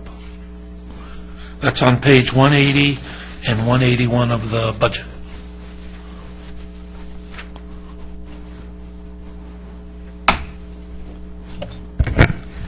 Mayor and City Council members, I can start with the last one, the crime rate per 1,000. In actuality, it is going down. In 2014, the number submitted to the Uniform Crime Reports based on the population is 9.95. That number isn't actually captured in here yet because they're not official numbers. So as we get into the 15-16 year, the 15 just kind of carried over from the last budget cycle. Okay, so that's not... Correct. The number is going down compared to the year before. As far as effectiveness of Neighborhood Watch and Business Watch, there are many variables that affect those programs on the crime rate. There's many things that affect the crime rate. As far as judging the effectiveness, I can tell you that the crime rate for both Part 1 crimes and Part 2 crimes in this city is down. For Part 1 crimes from 13 to 14, we're down 14%. For Part 2 crimes from 13 to 14, we're down 18%.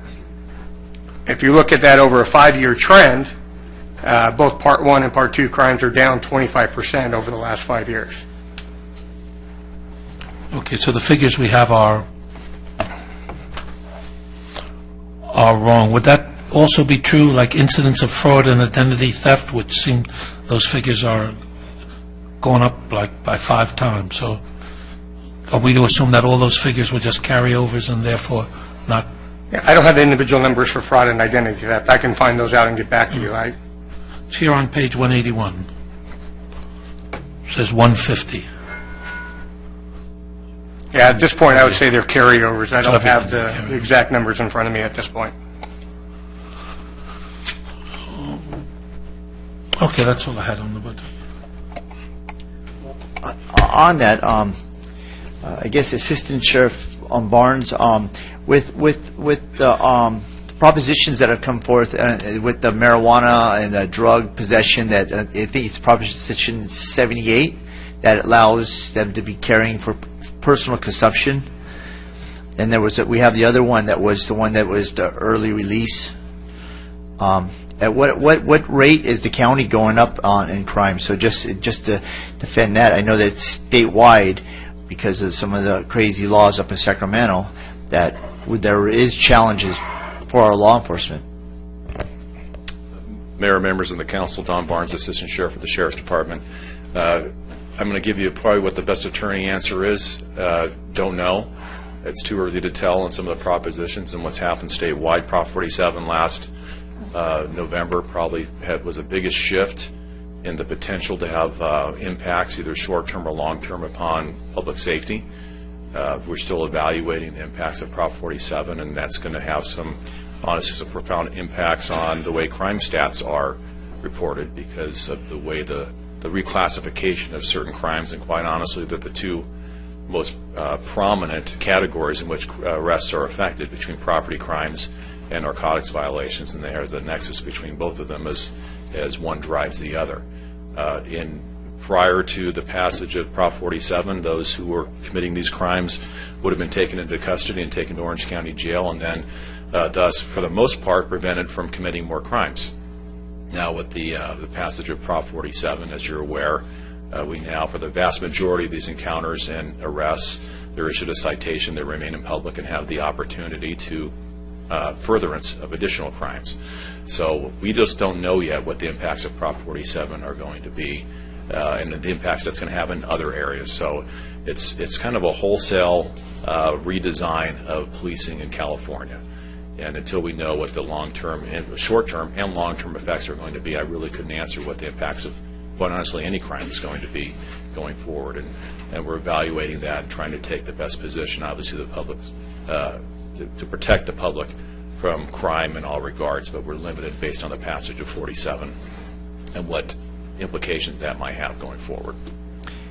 Are besides citing them and releasing, you can't even cite them? We issue them a citation. Do you confiscate any? If there's evidence to be confiscated, we do take that regardless. They don't get to keep anything that they might have in their possession that would be a fruit of the crime. So if they have narcotics, for example, and I'll use one classification, narcotics, that would be a narcotic analgesic, heroin, for example, if they had in their possession, we do still take the drug. It's still illegal to possess. It's just considered a misdemeanor and no longer a felony. It's reclassified for incarceration in county jail up to 1 year, where in years prior to Prop 47 could have been sentenced to state prison. More often than not, it was not sentenced to state prison time. It was the vast majority of those violations were sentenced to local Orange County jail or jail time less than a year, which they would serve based on the, I guess, going rates, if you will, for incarceration in the county jail, and then released without doing state prison time. About 80 to 85% of those violations would spend time in Orange County jail. The one other, without getting the crystal ball out and looking what the implications are as far as substance abuse, there used to be what we called a hook in somebody to force them into treatment programs. But that doesn't exist anymore because we don't have a case or there's nothing trailing them to force them to go into alternatives to incarceration, such as treatment programs. So I would project that voluntary, if you want to call it that, even a court-ordered participation in drug treatment programs is probably going to diminish or reduce as well, because there's no motivation for them now to go into drug treatment programs where they would have in the past been court-ordered or required to participate in those programs. Taking the success rates of that out because we know that there's a high recidivism rate with addicted individuals who participate in those programs, but looking at it in the short term, I would project that a lot of those treatment programs will probably not have the participation that they had in years prior. We'd hope they do it voluntarily, but it's just not something that we're seeing at this point. And I kind of worked around. It's a long answer to your question. I wish I could have. I wish I was Nostradamus and could project what we could foresee as far as this. I could tell you the impacts to local law enforcement and street-level enforcement is going to be much more challenging as we encounter the same individuals over and over and over again before they make their way to court and eventually get sentenced and held accountable for their crimes. Do we have any other questions from the council?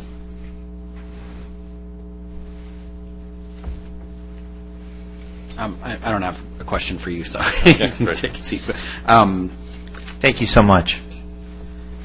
In just commenting on Councilman Gardner's comments, I do feel like our police services are doing a fantastic job here, but when you look at the numbers, sometimes they can be somewhat deceiving. So when I look at that crime rate per thousand, I too was looking at it. I don't think that it's necessarily saying like crime's increasing or we're expecting it to increase, but we're looking at our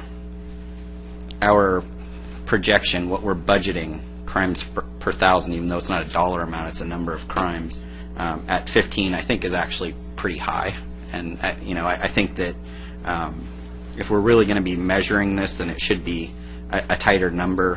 15 per thousand would put us at somewhere like, I don't know, 1,000 Part 1 crimes, right, or 1,100, somewhere around there. And the number that I was looking at was just in the major accomplishments part, and just in that first note that you had, and it was there were 789 Part 1 crimes in 2014, down 14% from the previous year, and 34% from 2012. So, that 34%, maybe that really jumps us up into that 900 number. So, maybe we do. Just maybe it shouldn't be 15, right? I think that kind of spread, you look at it as just a number, and 10 to 15 seems minimal, but when you're talking about per thousand residents, I don't think it's really it's not a metric that you'd really measure in any way. So, I don't know. I think probably looking at maybe that 2012 number, which probably maybe it's like 13, and we said, hey, that's something to strive for, but at 15, it just doesn't make a whole lot of sense. The number really doesn't mean anything to me. I'm looking at the year-over-year part, but when you're looking at the 15, it's, yeah.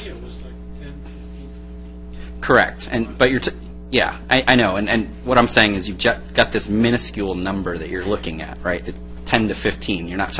If you were looking at the number of crimes rather than per thousand, and you said 789 versus 1147, it would look significant. And that's what that 10 to 15 actually comes out to. I haven't done the math, but it's something like that, right?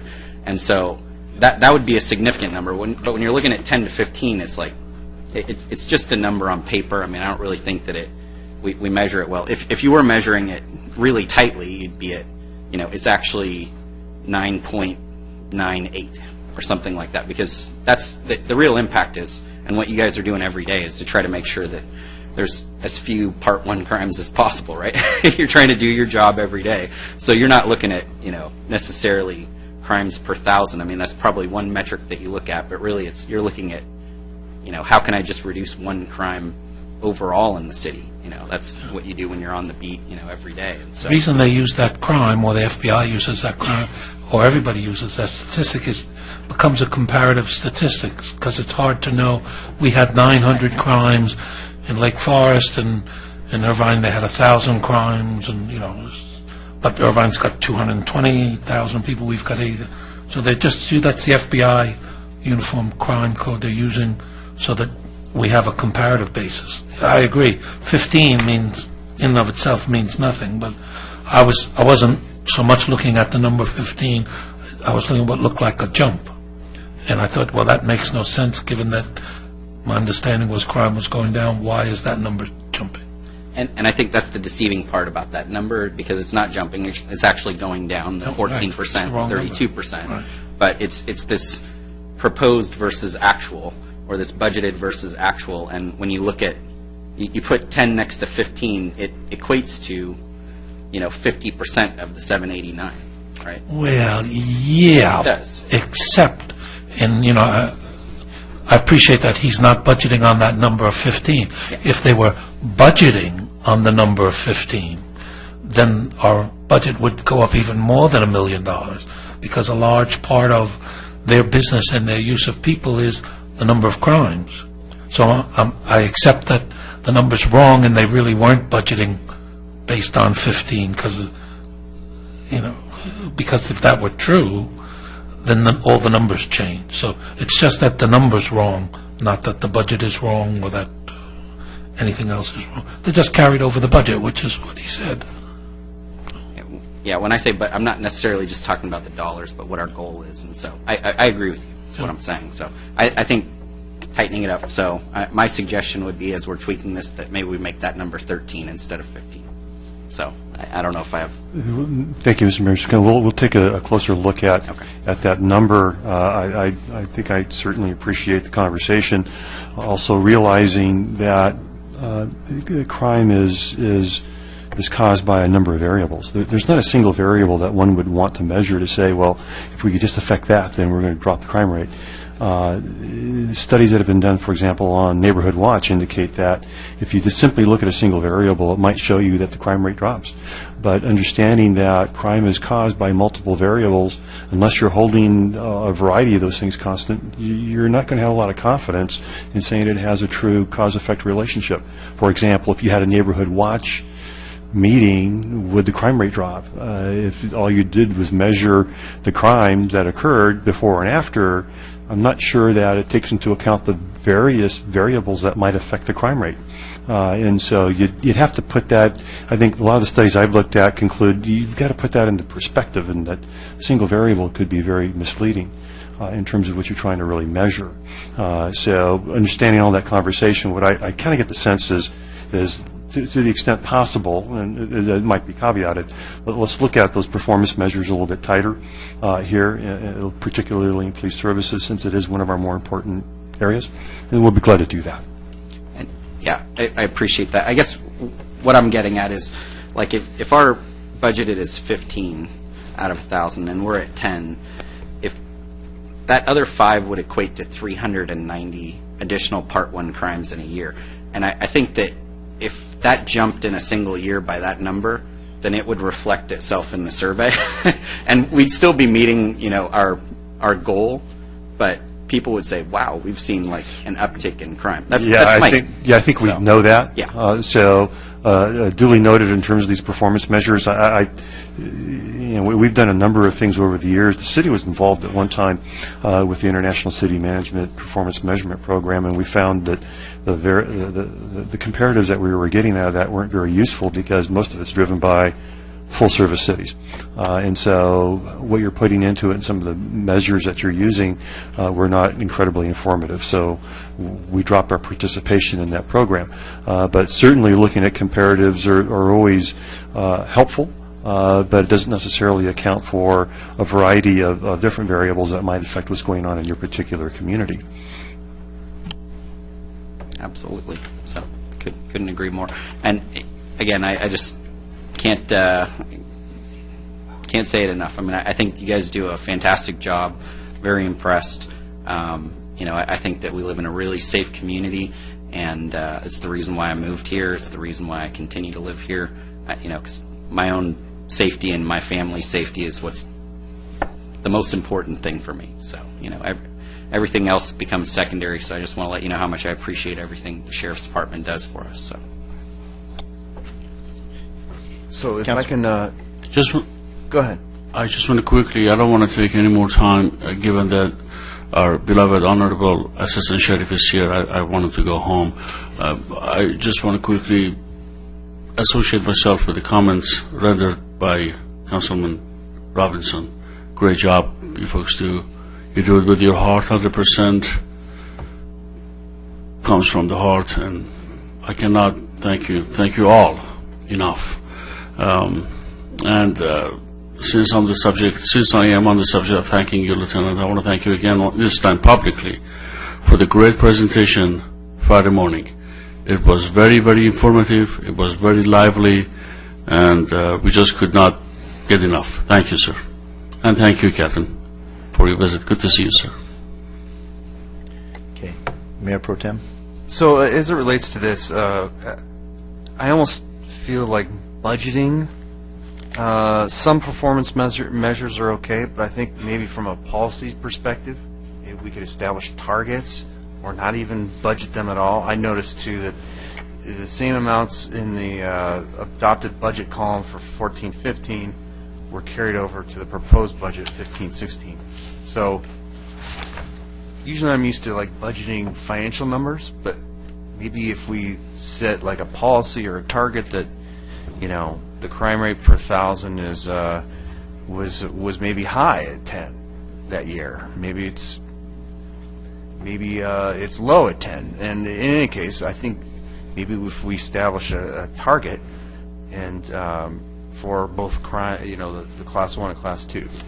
And other ones, maybe the response time is 5 minutes, and we like that, and that's where we'll target. Anyway, that's just my humble opinion on budgeting some performance measures.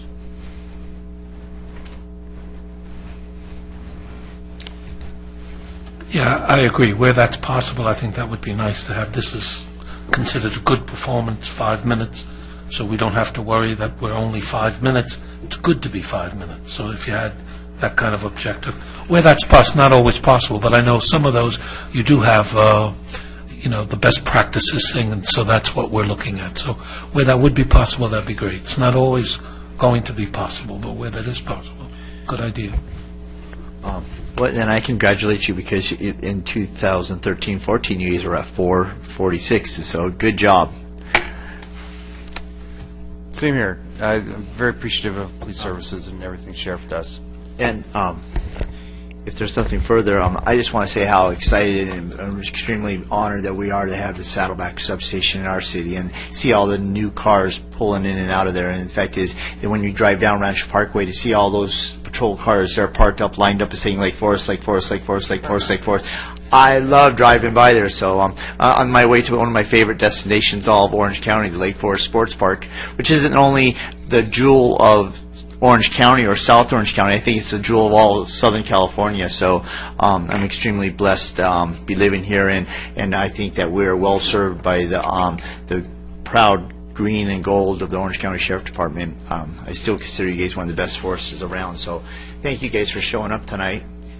And we're excited, and just to make it clarification, tomorrow at 10:30 is the ribbon cutting for the new substation. So those council members that can be there, I'll be there celebrating and hooting and hollering, and I'll welcome you to our city. I know you guys have been up and operational for a little bit, but what a great location for you, and what a great addition to the city of Lake Forest. And so thank you so much. Okay. With nothing further, I'd like to bring it back to City Council, and that back to I think we'll start off with you, Councilman Adam Nick. Council. Thank you, guys. Thank you, sir.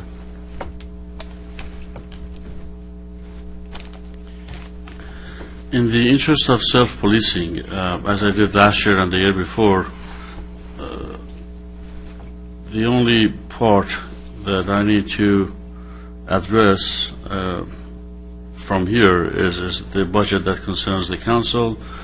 My other questions have already been answered by the exceptionally great city manager we have.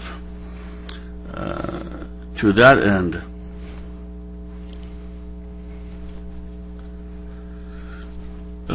if I could beg of you, Keith, perhaps either Mr. Dunick or yourself, perhaps it would be you. I can't help but notice, I'm not going to name names because that's not the point, but I can't help but notice that the retirement benefits of one council person is truly, to the dollar, is equal to the retirement benefits of 3 other council members put together. Is that how, can we not have a policy whereby everybody gets the same benefit so that one person doesn't stand out to the tune of his compensation or his retirement benefit being 3x the average? Mr. Members of the council, I appreciate perhaps asking Mr. Neves, but I believe he's pointing out, but actually Ms. Rose could probably better answer the question that you have. Actually, that's what I meant to say. I just said Keith because he's my favorite. He's the accountant. I'm the accountant. No, thank you. Please, go ahead. Okay, Mayor and members of the City Council, the city's policy regarding retirement programs for council members, we have left it open to the individual council member to select what they would like to participate in. So it's up to them if they would like to be in Social Security, to be in PARS, which is what our standard is for our part-time employees, or to be in PERS. And we've had council members throughout the year select from those 3. All right, then, Mr. Dunick, this would be for you, well, I guess for my colleagues maybe. If we were to institute a policy whereby the benefit would be fixed at the least rate that I see here, which is 1.3 versus nearly 9%, would that be something that at a later time, perhaps I can agendize with help from my colleagues to discuss, or is that how we do it? I believe you could, because the decision fundamentally was set by the council as to allow individual members, when they would join the council, to make a decision about whether or not they wanted to be in one of the 3.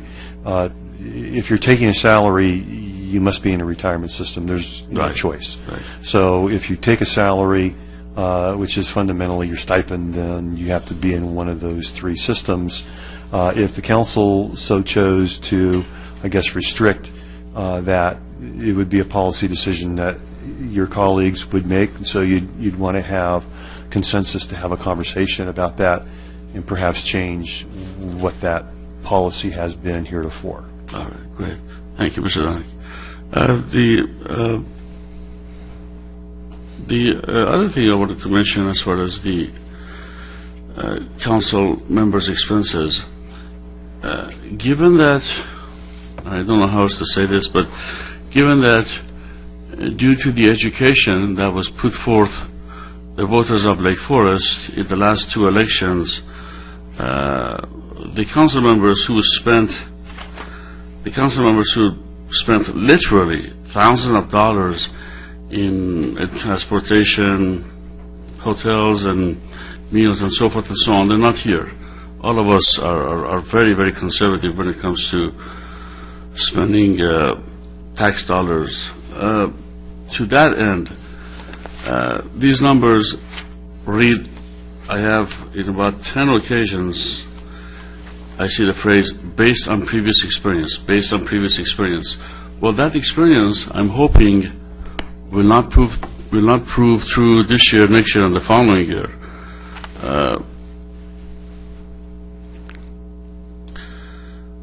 Yeah, I have a hard time imagining that the council will request reimbursement $6,000 in the year for mileage and parking. I know my colleagues. I think these numbers can be adjusted down. I don't think the council needs as I don't want to say inflated, but as big of a budget. Given that there's no council member here anymore who goes and stays at the hotel in Ontario, California, 45 minutes away from here, the night before, and all those expenses that we paid every year for that particular council member. We don't do that. I think they can be further adjusted down or further adjusted. I'm not even sure if they are adjusted compared to last year or the year before. It actually says based on previous experience. And then there are a couple of items here that just stand out. Leadership breakfast, $6,000. And this is in addition to the fact that there is a line item here for each and every meeting that my colleagues and I go to, whether it's the League of Cities or whatever it is. I see numbers, and yet on top of those numbers, I see a $6,000 for leadership breakfast. I see $3,800 for meeting expenses. As I said, $6,000 for mileage, parking, etc. And I guess that's about it. I'm not going to get into the rest. Somebody wants to just take it from here and help me out, articulating what I'm trying to say? You must have been copying from my cheat sheet as you were going through that. I was sharing with great minds think alike. Councilman Hamilton some of my thoughts too. I thought I went through, and I'll offer these suggestions. And then first I have some questions. It's been, to my satisfaction, it's been explained to me the advantages we have from the League of California Cities and the advantages we have from the Association of California Cities. Those are both high, but I understand that we have a lot of value in that. I also understand that LAFCO is something that we have to have. But I'm not sure that we have to have necessarily SoCal Association and the OC Council. Do we need membership in both of those, or in fact, do they overlap, and could we choose one of those? I guess Mr. Dunick. Yes, Mr. Members of the City Council. The Orange County Council of Governments fundamentally is a sub-regional entity of the Southern California Association of Governments. It's a metropolitan planning agency that broadly affects some 6 counties throughout Southern California. And the process that's been put into place over a number of years, it has a long history as to how all of this got broken out, but fundamentally some of those functions that the Orange County Council of Governments did used to be done by the Orange County Division of the League of Cities, and that was then dramatically changed when the ACCOC was created, and some of the demographic work that was done by the League was then taken over by the Orange County Council of Governments. and that work is not done by SCAG. And so you have some functions that were separated fundamentally because of really major modifications to those other organizations. The Orange County Council of Governments participates in a broader process that is set by state law, created for the purposes of regional housing allocation numbers, that is done by SCAG. They're the agency that is it's delegated down to through the state legislature. And there used to be a process in which SCAG would just generate numbers and give them to Orange County. What's been done fundamentally through OCOG is to reverse the process and to ensure that those numbers are built from the bottom and then they're factored into what SCAG is doing. So there's not necessarily a whole lot of overlap in terms of what they're doing. The value of those two organizations, if the council's interested, we certainly could provide additional information. You could look at what they're doing, what our role is, and how we participate in those. And if you wanted presentations by those organizations, I'm sure they'd love to come and tell you about what it is that they do. But generally, there's not significant overlap, but one does feed to the other. And some of the work that we get from OCOG is important as it relates to the demographic work that's done as a function of what not only we project, but is used for the purposes of RENA and other functions that are required by the state. Okay. On that, Councilman Robinson brought up the fact is that we pay for a lobbying firm right now, and these minute amounts don't come near the $33,600 we pay annually for a lobbyist that just does Sacramento lobbying for us, and so that's going to be on our future agenda. So that's going to be a huge savings to the city. No, it's okay, but I'm 1,000 here, 1,000. I don't mind. I'm not embarrassed to save a couple of $100 or $1,000, but based on your expression that no, they're not overlapping, and we would miss something if we didn't. I'll move beyond that. But I do think, for example, the leadership. I came in. I looked at the budget. I spent some time with the city clerk, and I tried to, in light of the fact that the police budget was going to assume over $1 million. So I thought my goal was to get a 5% reduction in the council budget. And I looked at it pretty tightly, and this is what I'm going to propose, is that we take $1,000 off the leadership breakfast, and that would still put it inside the amounts that we spent in previous years.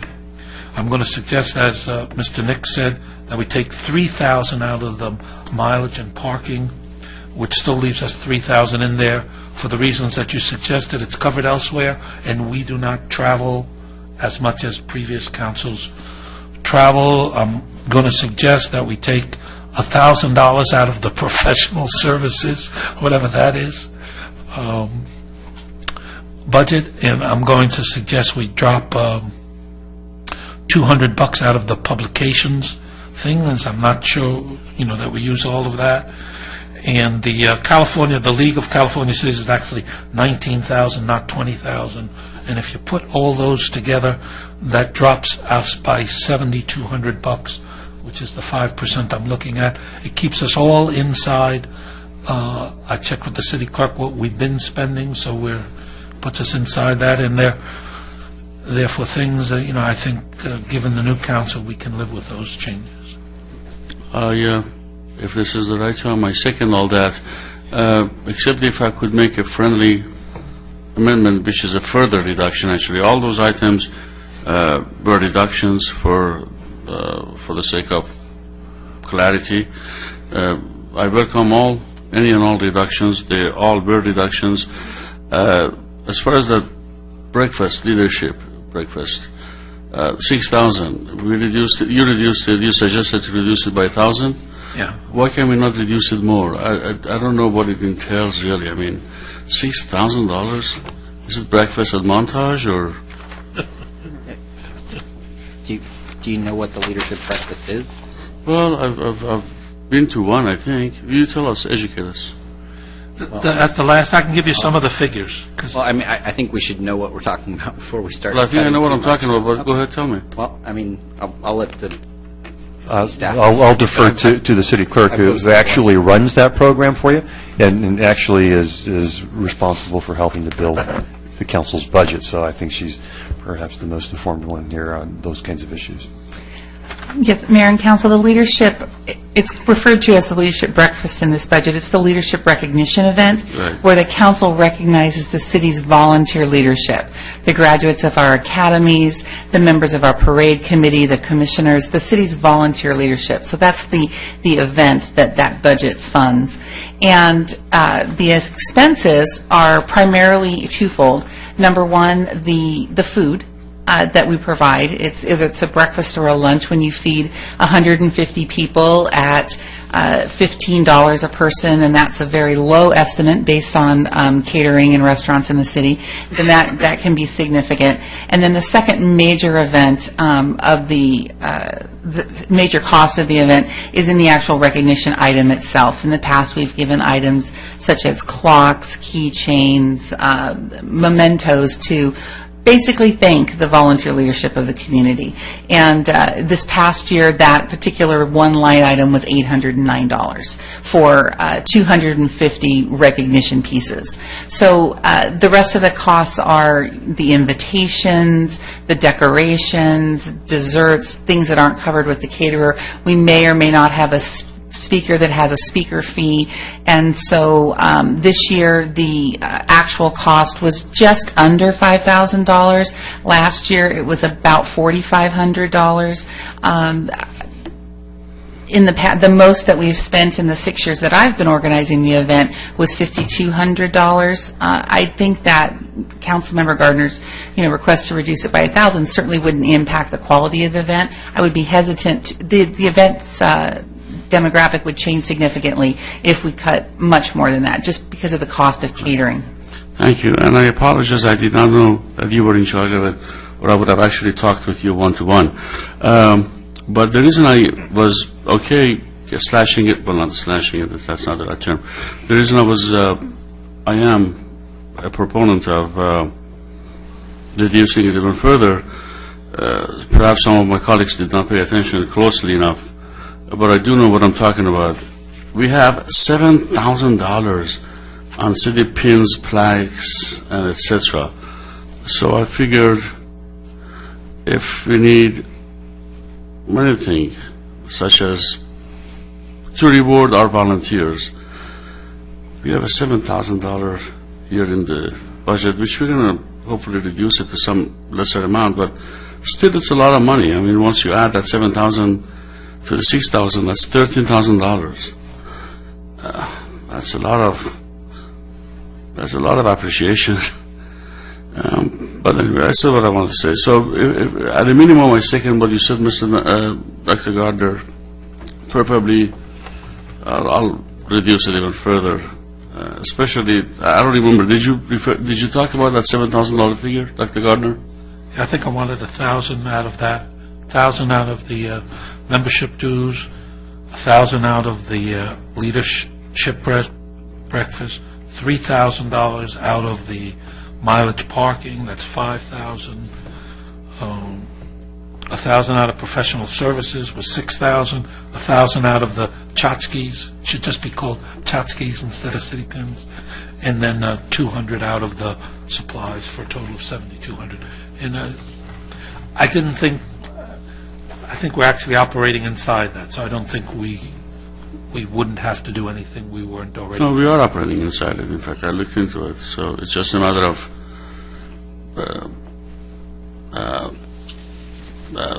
making the budget smaller. Otherwise, we are operating inside of it. Mr. Mayor? Go ahead, Councilman Robinson. I mean, we're talking about very small amounts in the grand scheme of this budget, but every dollar matters, okay? I firmly believe that. There's a certain amount of recognition, though, that people appreciate, and, does that reflect in there being more involved? I don't know, but I would believe so. I mean, I've heard comments today about maybe we could get volunteer labor to build Alton Park sign. I doubt that's going to happen, but who knows, right? You know, I've heard from other of my colleagues about let's try to increase volunteerism in town. You know, letting people know they're appreciated, I think, is really important. I mean, when I look at the amount of money that the stars save us, okay, if I had to give them a pin every day, okay, you know, then I would still save money just to show them how much they're appreciated and if they showed up every day. That's not why they do it, but, you know, there's a certain amount of, you know, you want to do this stuff not just because you can get something out of it, but to show people how much we really appreciate the time they spend. You know, we're talking about a leadership breakfast one time a year with just a handful of people, and there is an expense there, but these are people who are investing in the community in a variety of different ways. I think the least that we can do is just say thank you. And you know, it's a $6,000 is a lot of money, but in the when you look at the size of this budget, it's very insignificant. And the impact that they provide in the community and what they do is hundreds-fold this $6,000, right? So that's what I want to be careful of. I mean, I want to cut everything just as much as everybody else, but I don't want to cut off my nose to spite my face, right? And I think that at some point you have to be cognizant of the fact that you might be doing that. I think if you look at the expenditures from the city council budget, and it's we're probably going to talk more about this $100,000 when we talk about, you know, the millions over here. But when you look at the size that we're spending right now, it's probably less than we've spent any time in the last 10 years, would be my guess. I don't know if the staff would recollect, but, you know, I think that we're being incredibly frugal. Can we continue to be? Yeah, sure, absolutely. You know, it's whether we cut this this is PR. If we cut the $3,800 out of the you know, parking and mileage, we're not going to use it. So I have no problem cutting that. That doesn't make any difference to me at all, personally. But I definitely don't want to cut on anything that's actually providing some value to the community. It's a way of showing appreciation for the significant amount of time and effort that they're putting forth in this community. So I couldn't be supportive of that. Not because I don't want to, you know, cut as much as possible, but I think at some point you cut too much and you might be, you know, people might be really frustrated. If you said, we're going to get rid of the leadership breakfast, I don't think people are going to stop being involved in the STARS program because we don't have a leadership breakfast. But you know what? Might be a little disgruntled about it, right? You know, and that's not what you want from volunteers. You want them to be excited about being involved in the community, you know. And it was when we had the breakfast here just a week and a half ago, I talked to the STARS table there, and was that a lunch? I can't remember now. Lunch. But, you know, I talked to the people at the STARS table, and we were joking, and, I said, you guys are doing a fantastic job. And they said, well, can you double our pay? And I said, I'll triple it. Okay? But these are people who are volunteering, like, hundreds of hours, like some of them just individually, right? But collectively, like, four-figure numbers. It might be a five-figure number. I don't know. But so to show a little bit of appreciation for that, I don't think it's necessarily something that, well, it's definitely not something I want to cut. And I don't think that we're going to see any benefit. We might see something detrimental that comes from it. So, Mayor Pro Tem. Yeah, and I agree. I think it's very important to honor your volunteers. In that same token, I can't tell you how many meetings I've been to where the meetings get stuck in these little, small details. And, I mean, just the amount of staff time we're talking about, I can appreciate, you know, us being frugal as a department. So one of the things I want to mention, too, is if maybe we could, that leadership breakfast may not be specifically a city council type function. Somehow it got onto the list. So maybe we can protect that by moving it to another department, along with, I don't know, maybe the South Orange County Association of Managers. That could be also one. Maybe just, if maybe we could review this list and see what items really, you know, I think most of everything else is probably truly a city council departmental expense. If there's something that's maybe just kind of accidentally got there sometime, and we just move that out so that it's protected, and you won't, we won't spend a half an hour talking on stuff like that. It might just help us. So with that, I mean, I'm open to even cutting off some of the League of Cities annual conference. I mean, I don't know how many people you slotted for that and how long the stay would be, but you know, we could probably lop off $1,000 off of that too. So I mean, we could all we could spend like a lot of time going, okay, well, maybe we could cut another $900 off of that one, or hey, there's 50 cents over here. So I mean, I want to be frugal like everybody else, but it's just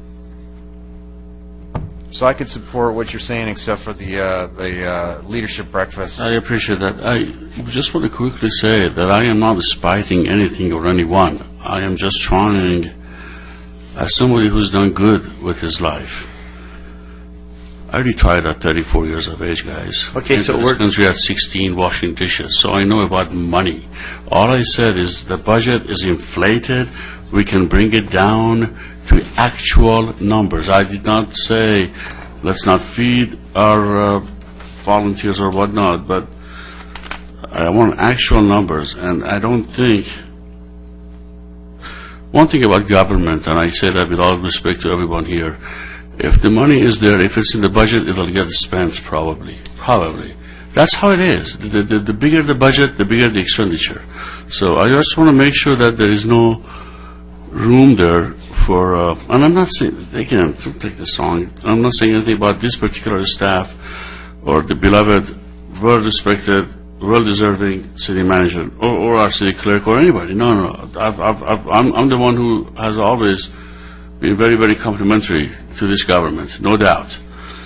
So let's not take things out of context here. All I'm saying is, if there is no need for it, the number should be adjusted down, and I don't think there is a need for it. I mean, numbers don't lie. $7,000 for pins and plaques. All I can tell you is that you take a penny today. If I give you a penny today, and you can double it for the next 30 days, just a penny. I'm going to give you a penny today, double it every day for the next 30 days. You're going to be the richest person in the world. Double it for about 35 days, you're going to have more money than Buffett and Gates put together. Double it for 40 days, you're going to be able to write a check equivalent to that of the U.S. government's budget. That's $4 trillion. Double it for 50 days, you have more money than all of the dollars in all of the world, which is about 10 trillion. Double it for about 52 or 53 days, you can write a check for anything you want to buy the world. Double it for 60 days, you have more money than the entire monies, plural, in the world. That's how it is. That's just you. My colleagues refer to pennies and nickels. It has nothing to do with that. It has to do with being responsible. It has to do with the fact that I decided to make a cup of coffee and a cup of tea for myself every morning when I went to school 16 years ago. My college roommate stopped by Winchell's. Winchell's, I guess the name is, or was. Spent back then 45 cents for a cup of coffee. And I told him, I said, listen, just make that coffee yourself, 45 cents a day. That's about $200 a year. And he laughed at me. So, I got the $3,000 off the mileage and parking. I'm good. I actually think, and Ms. Stephanie, you've done a wonderful job with leadership breakfast, and as frugal as you are with $4,500, and the most you've ever spent is $5,200. I think that $6,000, considering that you never spent even near that, I want to take that off, and I don't care about the rest. And so, with nothing further, we'll go to the city manager. Okay. I think Councilman Hamilton and I would like to have the leadership conference and the special supplies, the tchotchkes, taken out of the council budget and put into management service, because it's really not a council function. to why should we be saddled with that? And why should we be saddled? Yeah. It's not that I mean, I don't care where it is, but I just would rather shield it from further years' discussions. That's really why I'm bringing it up. Okay, so that brings us to city manager. Okay, Bob, I'm so sorry, we're with you. No, wait, I still wanted to have a motion then for those, whatever it is now, for those $1,000 from League of California Cities, $3,000 from mileage and parking, $200 from books, and $1,000 from professional services. Okay, books. Now, city manager, please help us out with the books. What's books and publication subscriptions?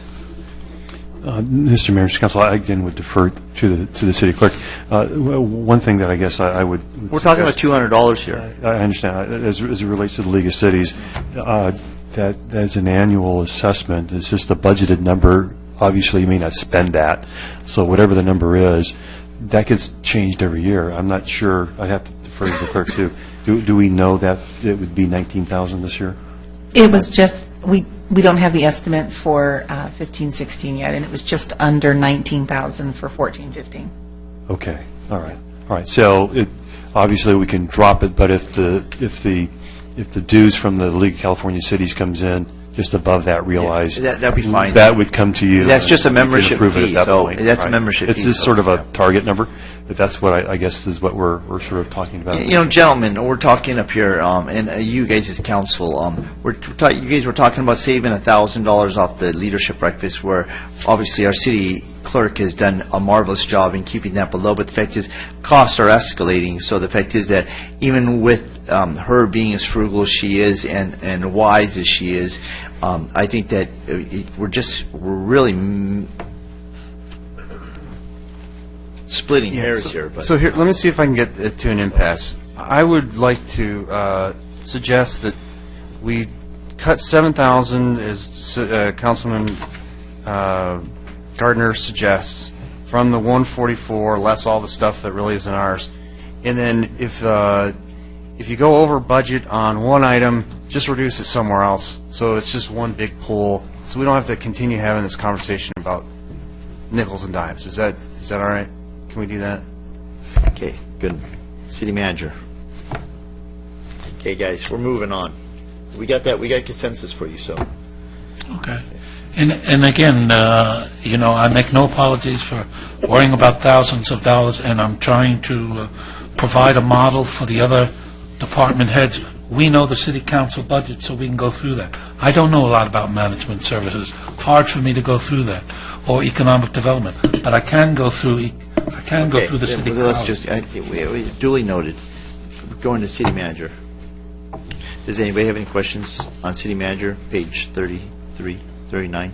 Well, could I indulge you, Mayor, and maybe just go through my list? Oh, And then sorry. we could then All right, go ahead. maybe... I'm sorry, I didn't know you... That's okay. We spent so many times with the other ones, so I'm Yeah. sorry. So going back to Councilman Robinson and his comments on the insurance, I'm very familiar with that actuarial assumption, and I've seen where the actuarial assumption goes down and then a refund is sent to everybody. So it sounds like it's a actual assumption for the whole pool. So you mentioned deposit. That was part of my question, is how much went for... Do you have a percentage of that 800,000 that went toward, if I remember, that 800,000? Just a rough estimate, how much went to prior claims and how much is going to a deposit? Do you have just a quick breakdown on what percentage that is?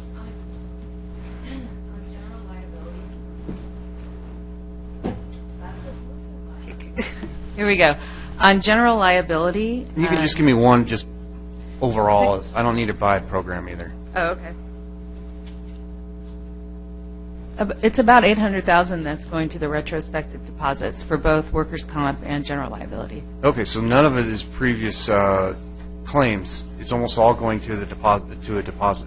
Well, the deposit is based on your previous claims, though. The calculation to come up with that I mean, deposit. what I'm saying is like the settlement of previous claims where they've asked for more money that None of is that. taken out of the deposit. Yeah, okay. So I wasn't going to make a big deal about this, but that bond issue, since it's in the debt service fund on page 22, which I'm almost to, when I think of bond issuance, I think of, the one time when you actually issue the bond. So if maybe you just rename it as debt issuance, or debt service on that page back, I think it was 100 and something. Yeah, in the finance department, that's might just make it a little bit easier for posterity. I'm open to re-examining the capital budget in a year if staff thinks it's necessary. So I'm totally open for that. On page 270, the backflow devices, I think that's a great thing. You get those metal thieves that are trying to, make a dime or a nickel on some of the stuff that they're cutting, and meanwhile it costs us like, $100 or $1,000 every time, someone makes a cut in the backflow device. So I think that's a great thing. I guess I just had a quick question on the on the traffic projects that staff has recommended for the budget.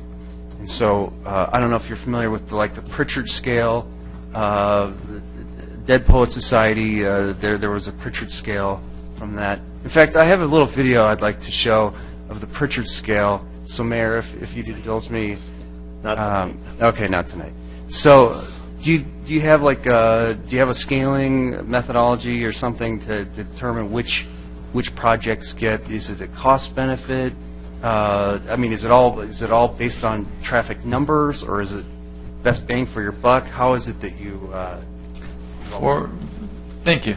It's been a long time since I saw that movie, but for all the Lifton projects, we went through and we did a cost benefit ratio based on levels of service, and so that's how we prioritized all that first priority. That first group of Lifton projects were all based on cost benefit ratio as compared to the level of service improvements.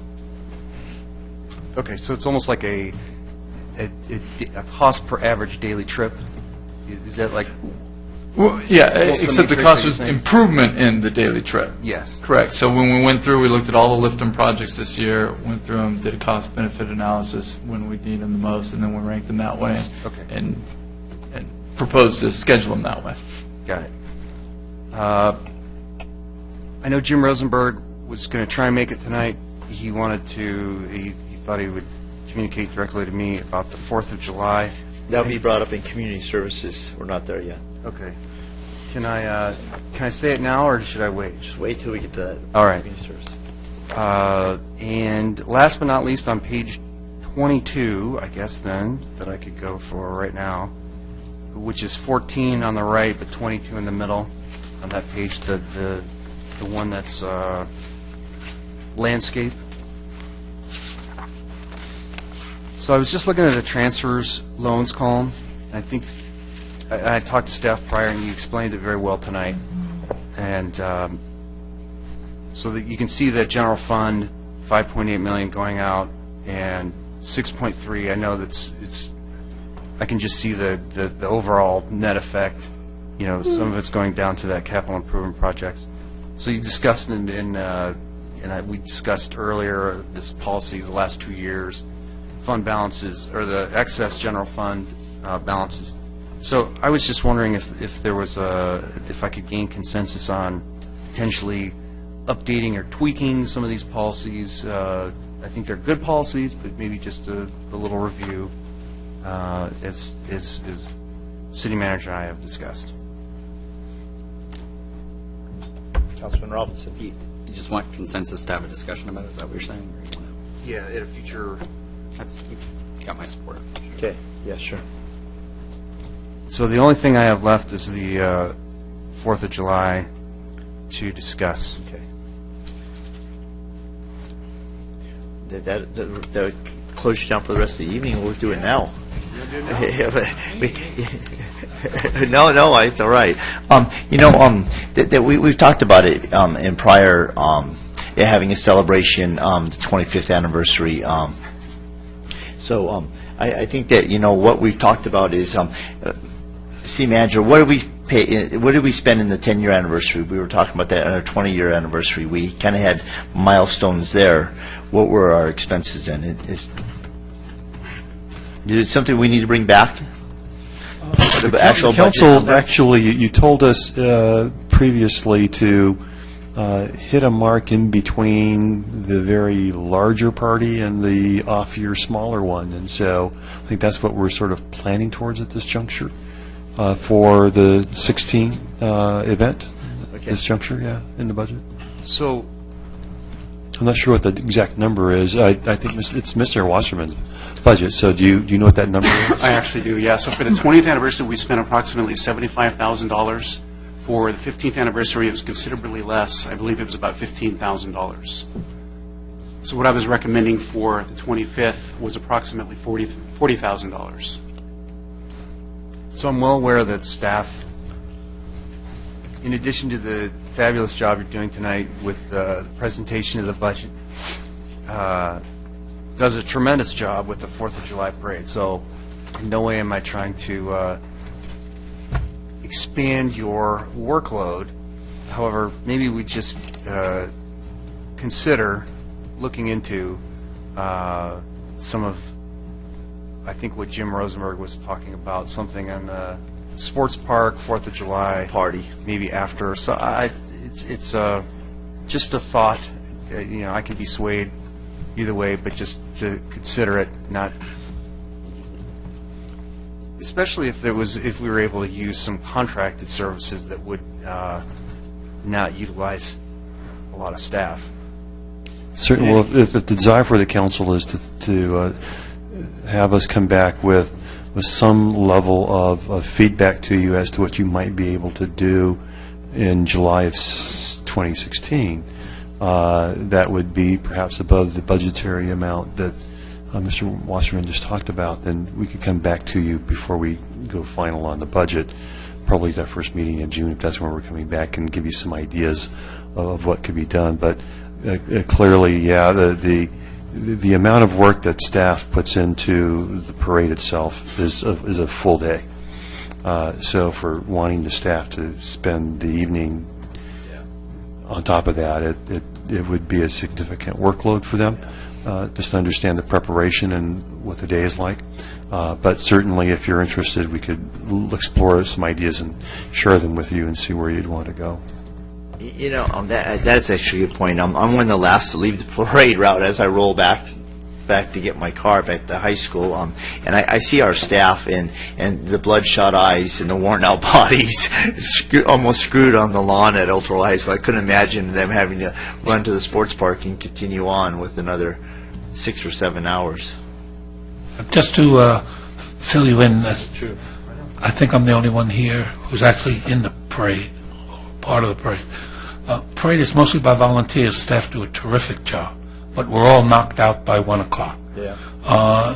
Commissioner Rosenberg is talking about creating a new afternoon event in which he has promised, crossed his heart, not to draw on the resources of the poor bastards who are wiped out by 1 o'clock. So his afternoon event is going to be something that draws on a different set of volunteers or staff or anything. And this is the first year he's going to try to do that.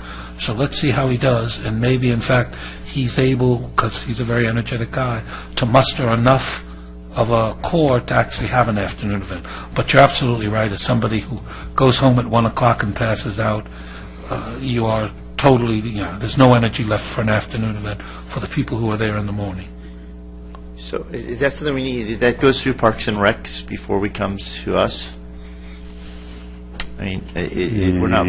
Well, if the council wants to put money into the budget for some purpose, then I think that would be your position to take, not the Parks and Recreation Commission, because you're the ones who allocate dollars. I guess, listening to the conversation, we'd have to try to identify staff who aren't involved in the earlier event to be doing that. Plus, if it caused any additional policing responsibilities, we've pretty well exhausted our welcome by the sheriff's department for the morning event. Closing all the streets. So yeah, it could be daunting. Let's put it that way. Finding additional staff, maybe it was contractors, but they're using our facility. We'd have to think through that, quite honestly. We appreciate the exuberance. It's not a bad idea. It's just understanding what we'd be getting ourselves into and whether or not we could accomplish that without some additional thought. It might be difficult. Allocating the dollars is one thing. Taking it to the commission and having them vet out what it would be, that would probably be their role, but within the parameters that you would set budgetarily. What's the ask at this point? That's what I don't understand. So, I mean, there's hey, let's do something at the sports park in the afternoon, but what and how much? Like, if you're saying, I just want to use the sports park, like if we had a soccer tournament there, right? Well, there's no real expenditure of city funds from that perspective, right? That's just a soccer tournament happening there. So if he's saying, hey, can I do something at the sports park? It's not really a budgetary discussion. It's just saying, okay, some private group now wants to do something at the sports park. Let's talk about what the costs are. Maybe we waive some, some facilities fees or something like that. If he's saying, hey, and give me $50,000 because I want to have a band play and I want to give away hot dogs, and that's like a completely different discussion. So I'm not really clear what the ask is right now, other than I want to do something in the afternoon on the 4th of July in 2016.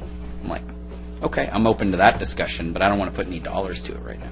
No, the 2005, the one he's planning this year is very modest. It's going to have the Marines who've already come down, go up there in the afternoon. He's going to have people come down and picnic. There's going to be art in the park. It's a very modest proposal for this year, but for next year there is no proposal. Are we talking $2,000, $4,000, $5,000? Oh, for the, I don't want to jump on his bandwagon.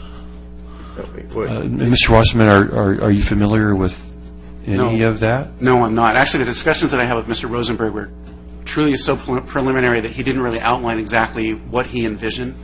We did clarify, though, that he was talking about next July, because I think at this point it would be difficult to mobilize this quickly, particularly if we have to hire additional bodies and have people to work on this.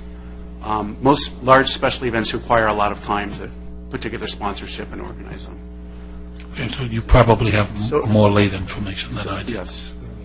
So it's a mute, really, issue, because we're talking about 2016. We could put it in. Yeah.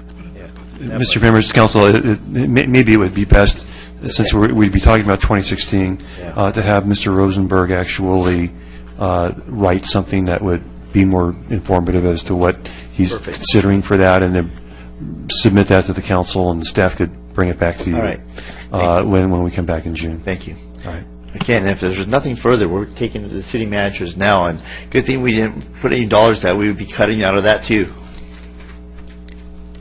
Okay, that brings us to city manager. Is there anything yet we want to go over? Page 39. Just to be clear, I went through my exhaustive list. I didn't know you were going to go department by department, so Well, we're I'm going done through, at okay. this point. So did I. Okay, so then, nothing further?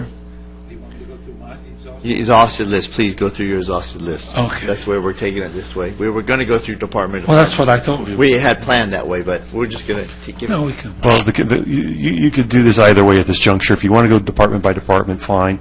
If you simply want each member of the council to go through an exhaustive list, we'll just keep track of it. Okay, economic development. Economic development, and most of the stuff I did, because quite frankly, I'm not capable of going through your budgets the way I went through the city council budget. God forbid I went through the budgets the same way. So I just looked at performance measures, and these are suggestions for your future performance measures that would give me a better idea. Economic development, I'd be interested in the number of new businesses started, the number of businesses left, vacancy rates.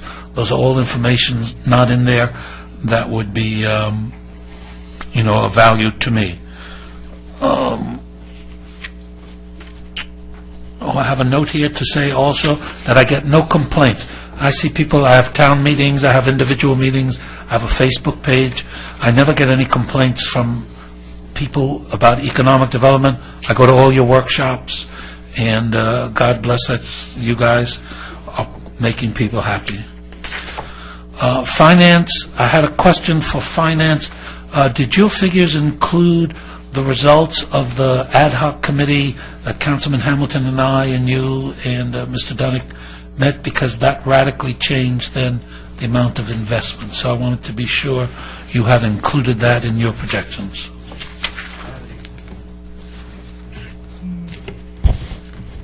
I have not included that yet. Okay, and that should double our investment on money. On which performance measure are you looking? No, they are not performance. Oh, I was just looking at the budget numbers. Oh, yes, there's an increase in investments in the budget right now. Based on that ad hoc Based on that, that recommendation. still needs to come Coming back to to the the city council. council and be approved. Okay. But the numbers you have are based on that would be approved, or not? Yes. Yes, okay, great. Development services,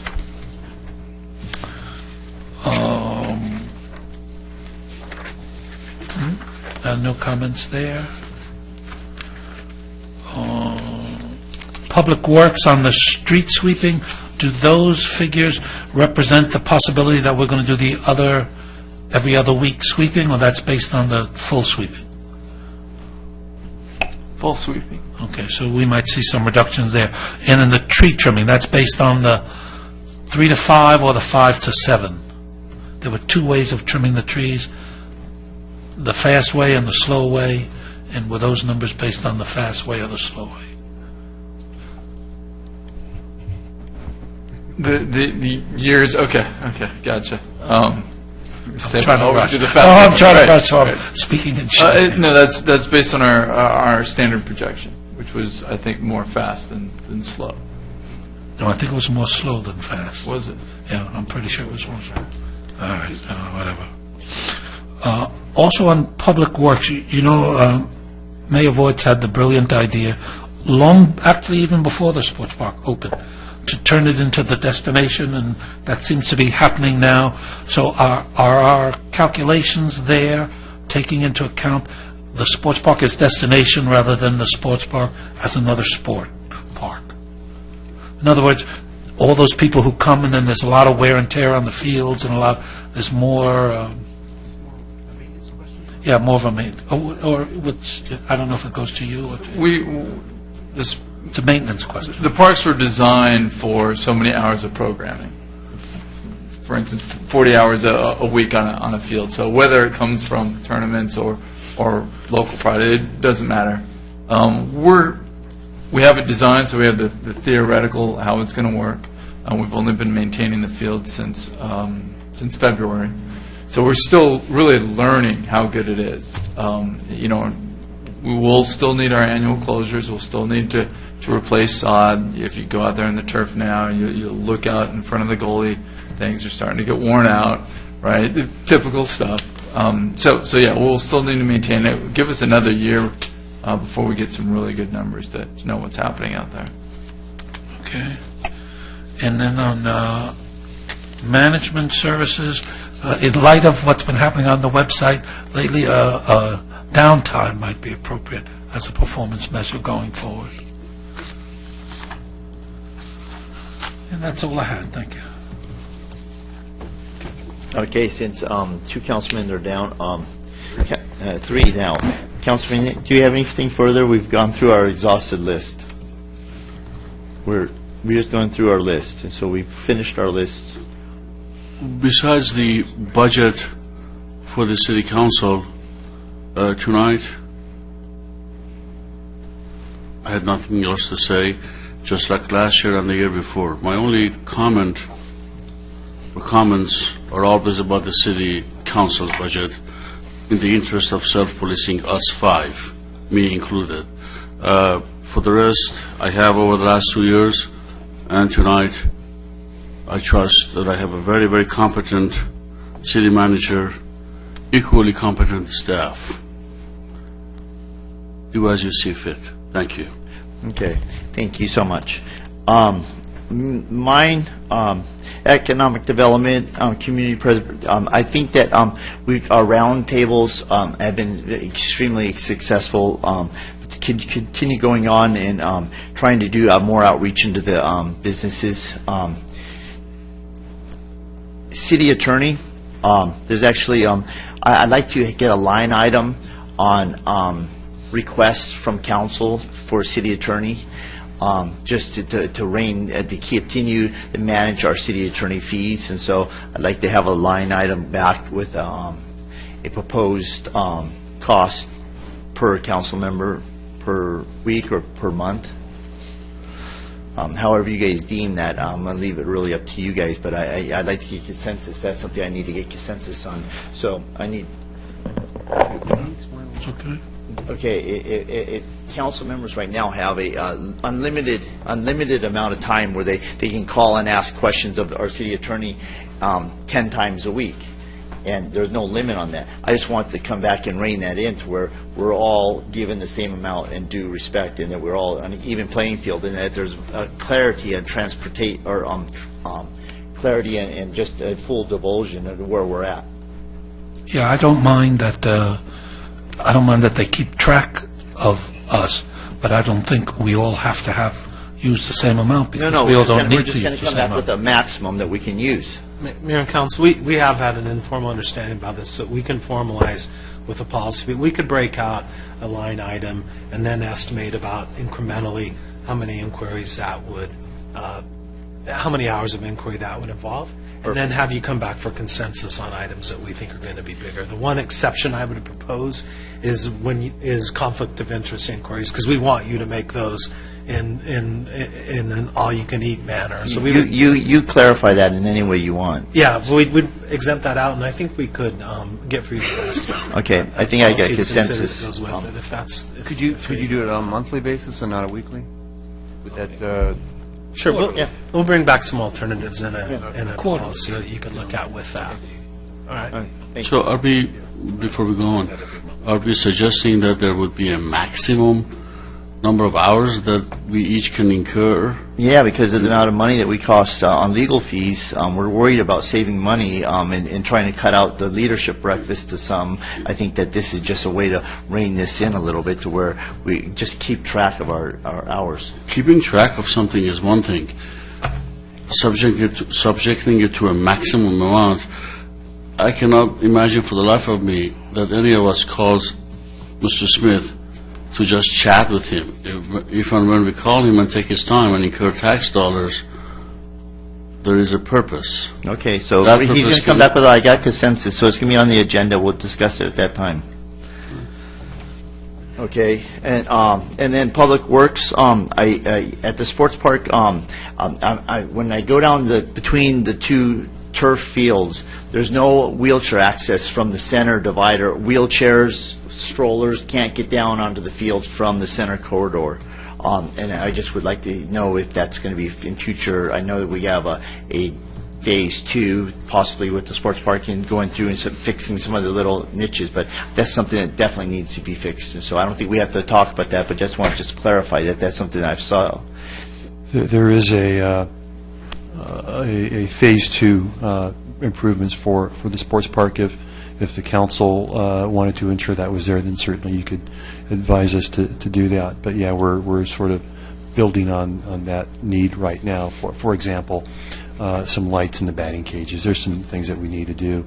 One of the things we're doing immediately has to do with barriers on the back side of those large turf fields, where we've had some folks not realize that they're seating areas, not steps.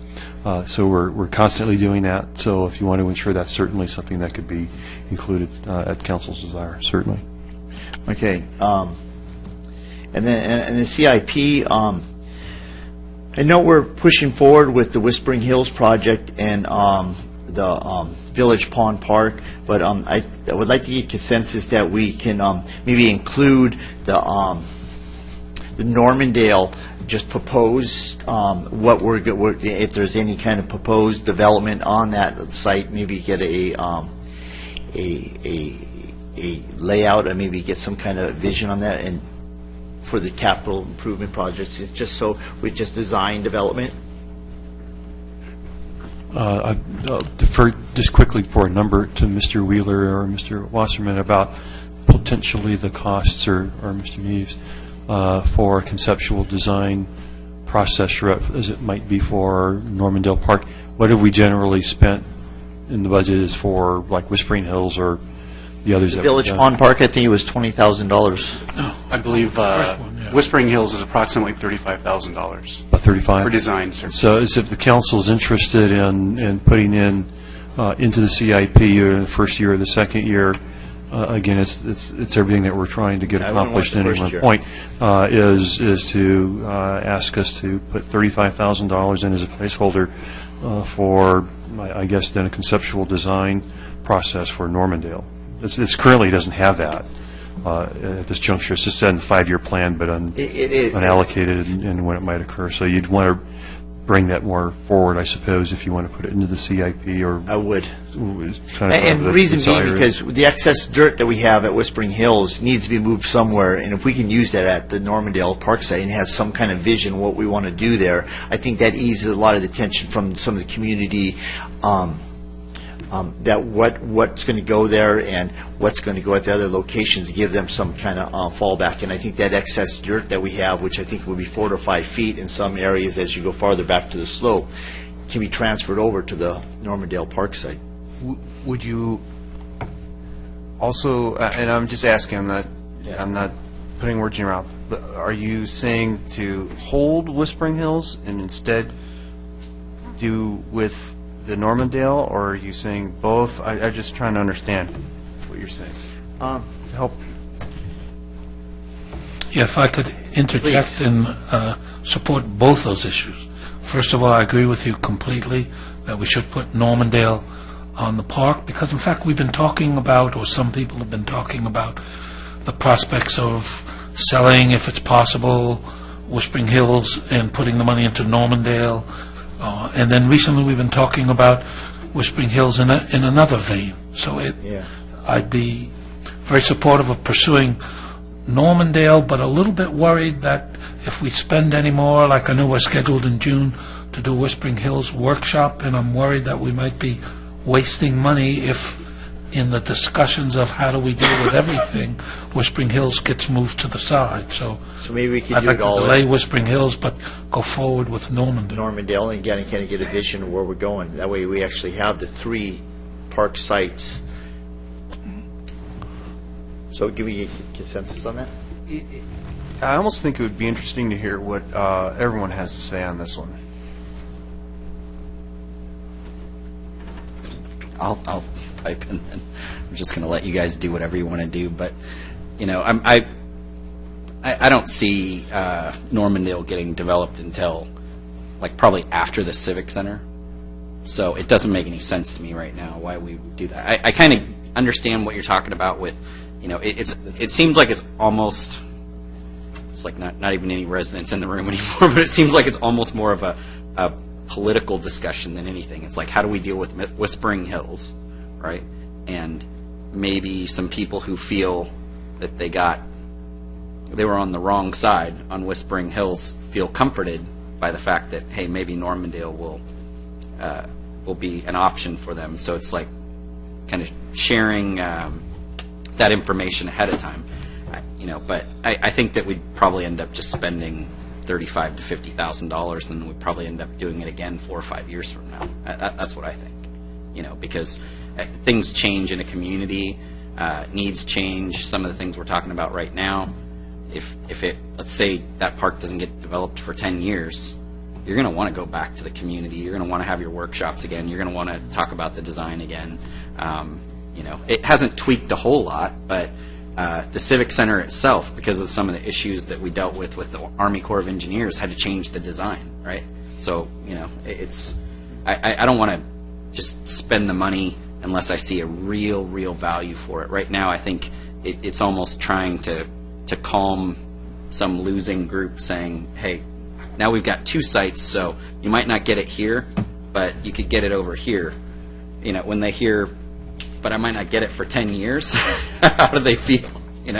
So I don't think that's necessarily going to solve what you're hoping it's going to solve, but that's just my 2 cents. I don't think it makes sense. And just one more thing I wanted to add to this conversation, because I had it down on my list and I somehow skipped it. If you go back to that 22/14 page,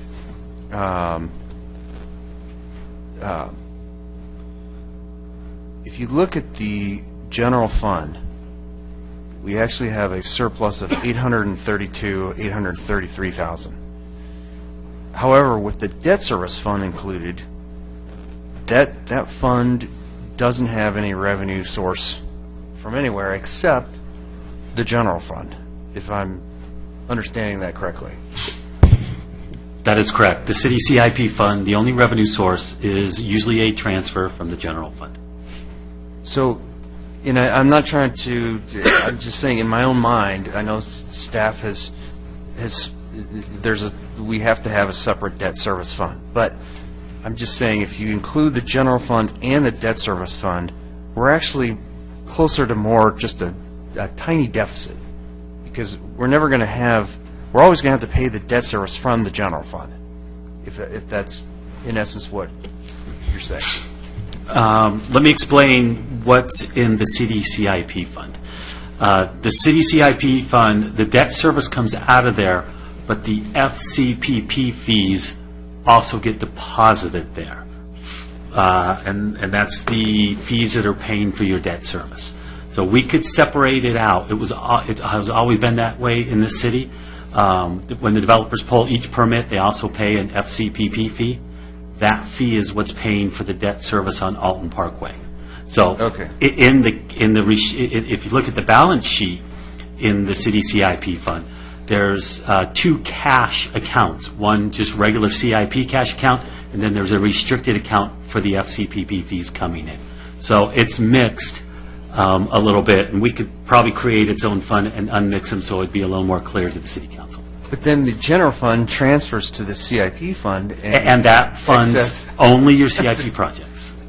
I'm just having fun with you. Okay, so I'm not sure if we do have a more of a, I guess maybe not a deficit if you include that debt service fund, because we are actually getting paid from the, but in any case, I was feeling a little less spend,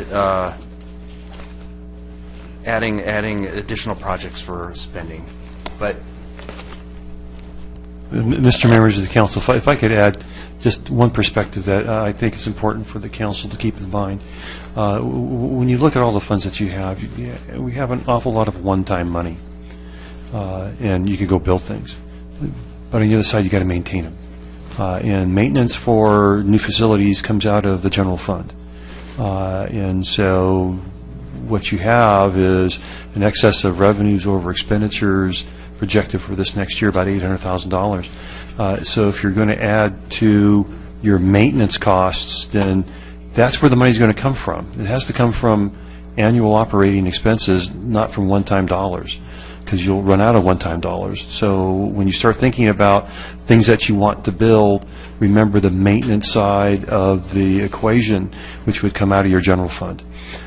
So, for example, when we projected the OSA, it included the parks that you're seeing coming out of that project, which would be the Portola Park and Baker Ranch Park. But we didn't project into the future then at this juncture like a Normandale Park cost for maintenance or Whispering Hills. So we're starting to do that now for Whispering Hills and the others, but remember where the dollars to maintain those things will come from. It's coming from your general fund, and the capacity of that will vary on an annual basis. If you end up building another park or a brand new facility, not simply rehabbing something you have today, then you're going to add to the base maintenance costs of the city, so your surplus would potentially be less. What we're hoping for, obviously, in the long term is, and I've said this to the staff and others, as we manage the growth in the OSA, we will realize new revenue that will come from property tax and sales tax. And the trick for that to increase our surplus is to ensure that we don't grow our expenses related to the OSA equal to the revenue that comes in. We want to grow that surplus. which then would give you some additional capacity to deal with maintenance issues. But that's all into the future at this juncture because we're not really sure how fast that will grow and what the gap might be. But just keep in mind that whatever you build, you got to maintain. That's an important issue. We factored in what the sports park would be. We knew that, so it was into the revenue stream when we did our modeling. But some of these other things you have may not be. We're not saying don't do that. Just keep in mind you got to maintain them. Thank you. So, with that, Well, I don't, first of all, I don't like the layout here, because we should be more able to speak with each other. It's kind of awkward for us to talk. I don't like this layout. The new Civic Center, we should make it so that it's more easy for us to talk. See, he's straining his neck, etc. Anyhow. Round table? No, not a round table, but a little more definition so we can talk more. It's important to talk out there, but it's important for us to talk to each other.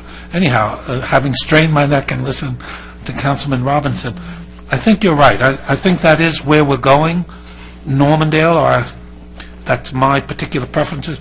But I think it is too premature now to actually spend money on that because of all the reasons that we said. I also think, however, that we should hold up on Whispering Hills in case we do go that way. So, yeah, I kind of agree. I'm happy to hold up on Whispering Hills, but I think it is premature to be spending money this year on Normandale until we've resolved Whispering Hills, which we should be able to do in the next 6 months or so. And then Normandale's off the map because we've done something with Whispering Hills, or Normandale becomes important because, in fact, we're doing something else with Whispering Hills. So I think it is premature. I can agree with that. So we spent about 15 minutes to decide on something that we could have just let go 15 minutes ago. We decided to not do anything, right? Is that what? No, I think we've decided, or maybe we're looking for consensus for the next meeting to talk about the proposal Whispering Hills, because we're about to spend a lot of money and people's time on a workshop on Whispering Hills, where the council is still ambivalent about what we're doing with Whispering I Hills. agree, I understand that. I'm just saying, I think we spent 15 minutes talking about what we are not going to do. Okay, that's fine. Mr. Mayor, I think I'm going to need some sense of clarification here. Are we talking about stopping the workshop for Whispering Hills and putting something on the agenda for your conversation related to that, which I would suggest is going to have to be in June? I'd say postponing rather than stopping. Until Okay, postponing is certainly, you could do that, but that's, okay, use that word, I think that's probably perhaps better. But having some conversation in the interim, which wouldn't be until at least June at the very earliest, because the next agenda is like being produced like starting tomorrow. So it would be a difficult thing to do to frame that up. And if that's what your direction is, to postpone that workshop, we certainly could do that, and then bring a conversation about Whispering Hills, whatever that would be, and let you, I guess, give us some decision as to where you'd want to go with that. You think, considering notices haven't been set out yet, we could easily postpone it right here at this meeting right now with consensus. We haven't noticed that publicly, I assume, in any fashion? That's correct. We have not. Yeah. All right. So, Okay, it's a tentative date that you all know about, but we haven't advertised. Yeah, So no. you could postpone Okay. that workshop. There is one also going for Portola Yeah, but no, Hills, we're the going to go Portola forward with that. project. That one Yeah. would go. We'll postpone the other one, and then if there's consensus, we would agendize a conversation. We're not sure what that would be, but fundamentally about Whispering Hills.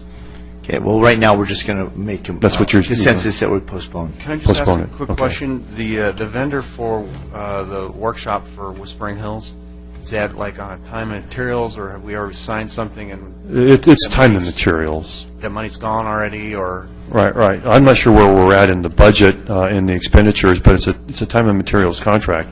That's correct. The money has not all been expended. Right. So you could postpone it, and then if you pick it back up, then obviously he just starts back up. Okay, perfect. Okay, I'd consent to that.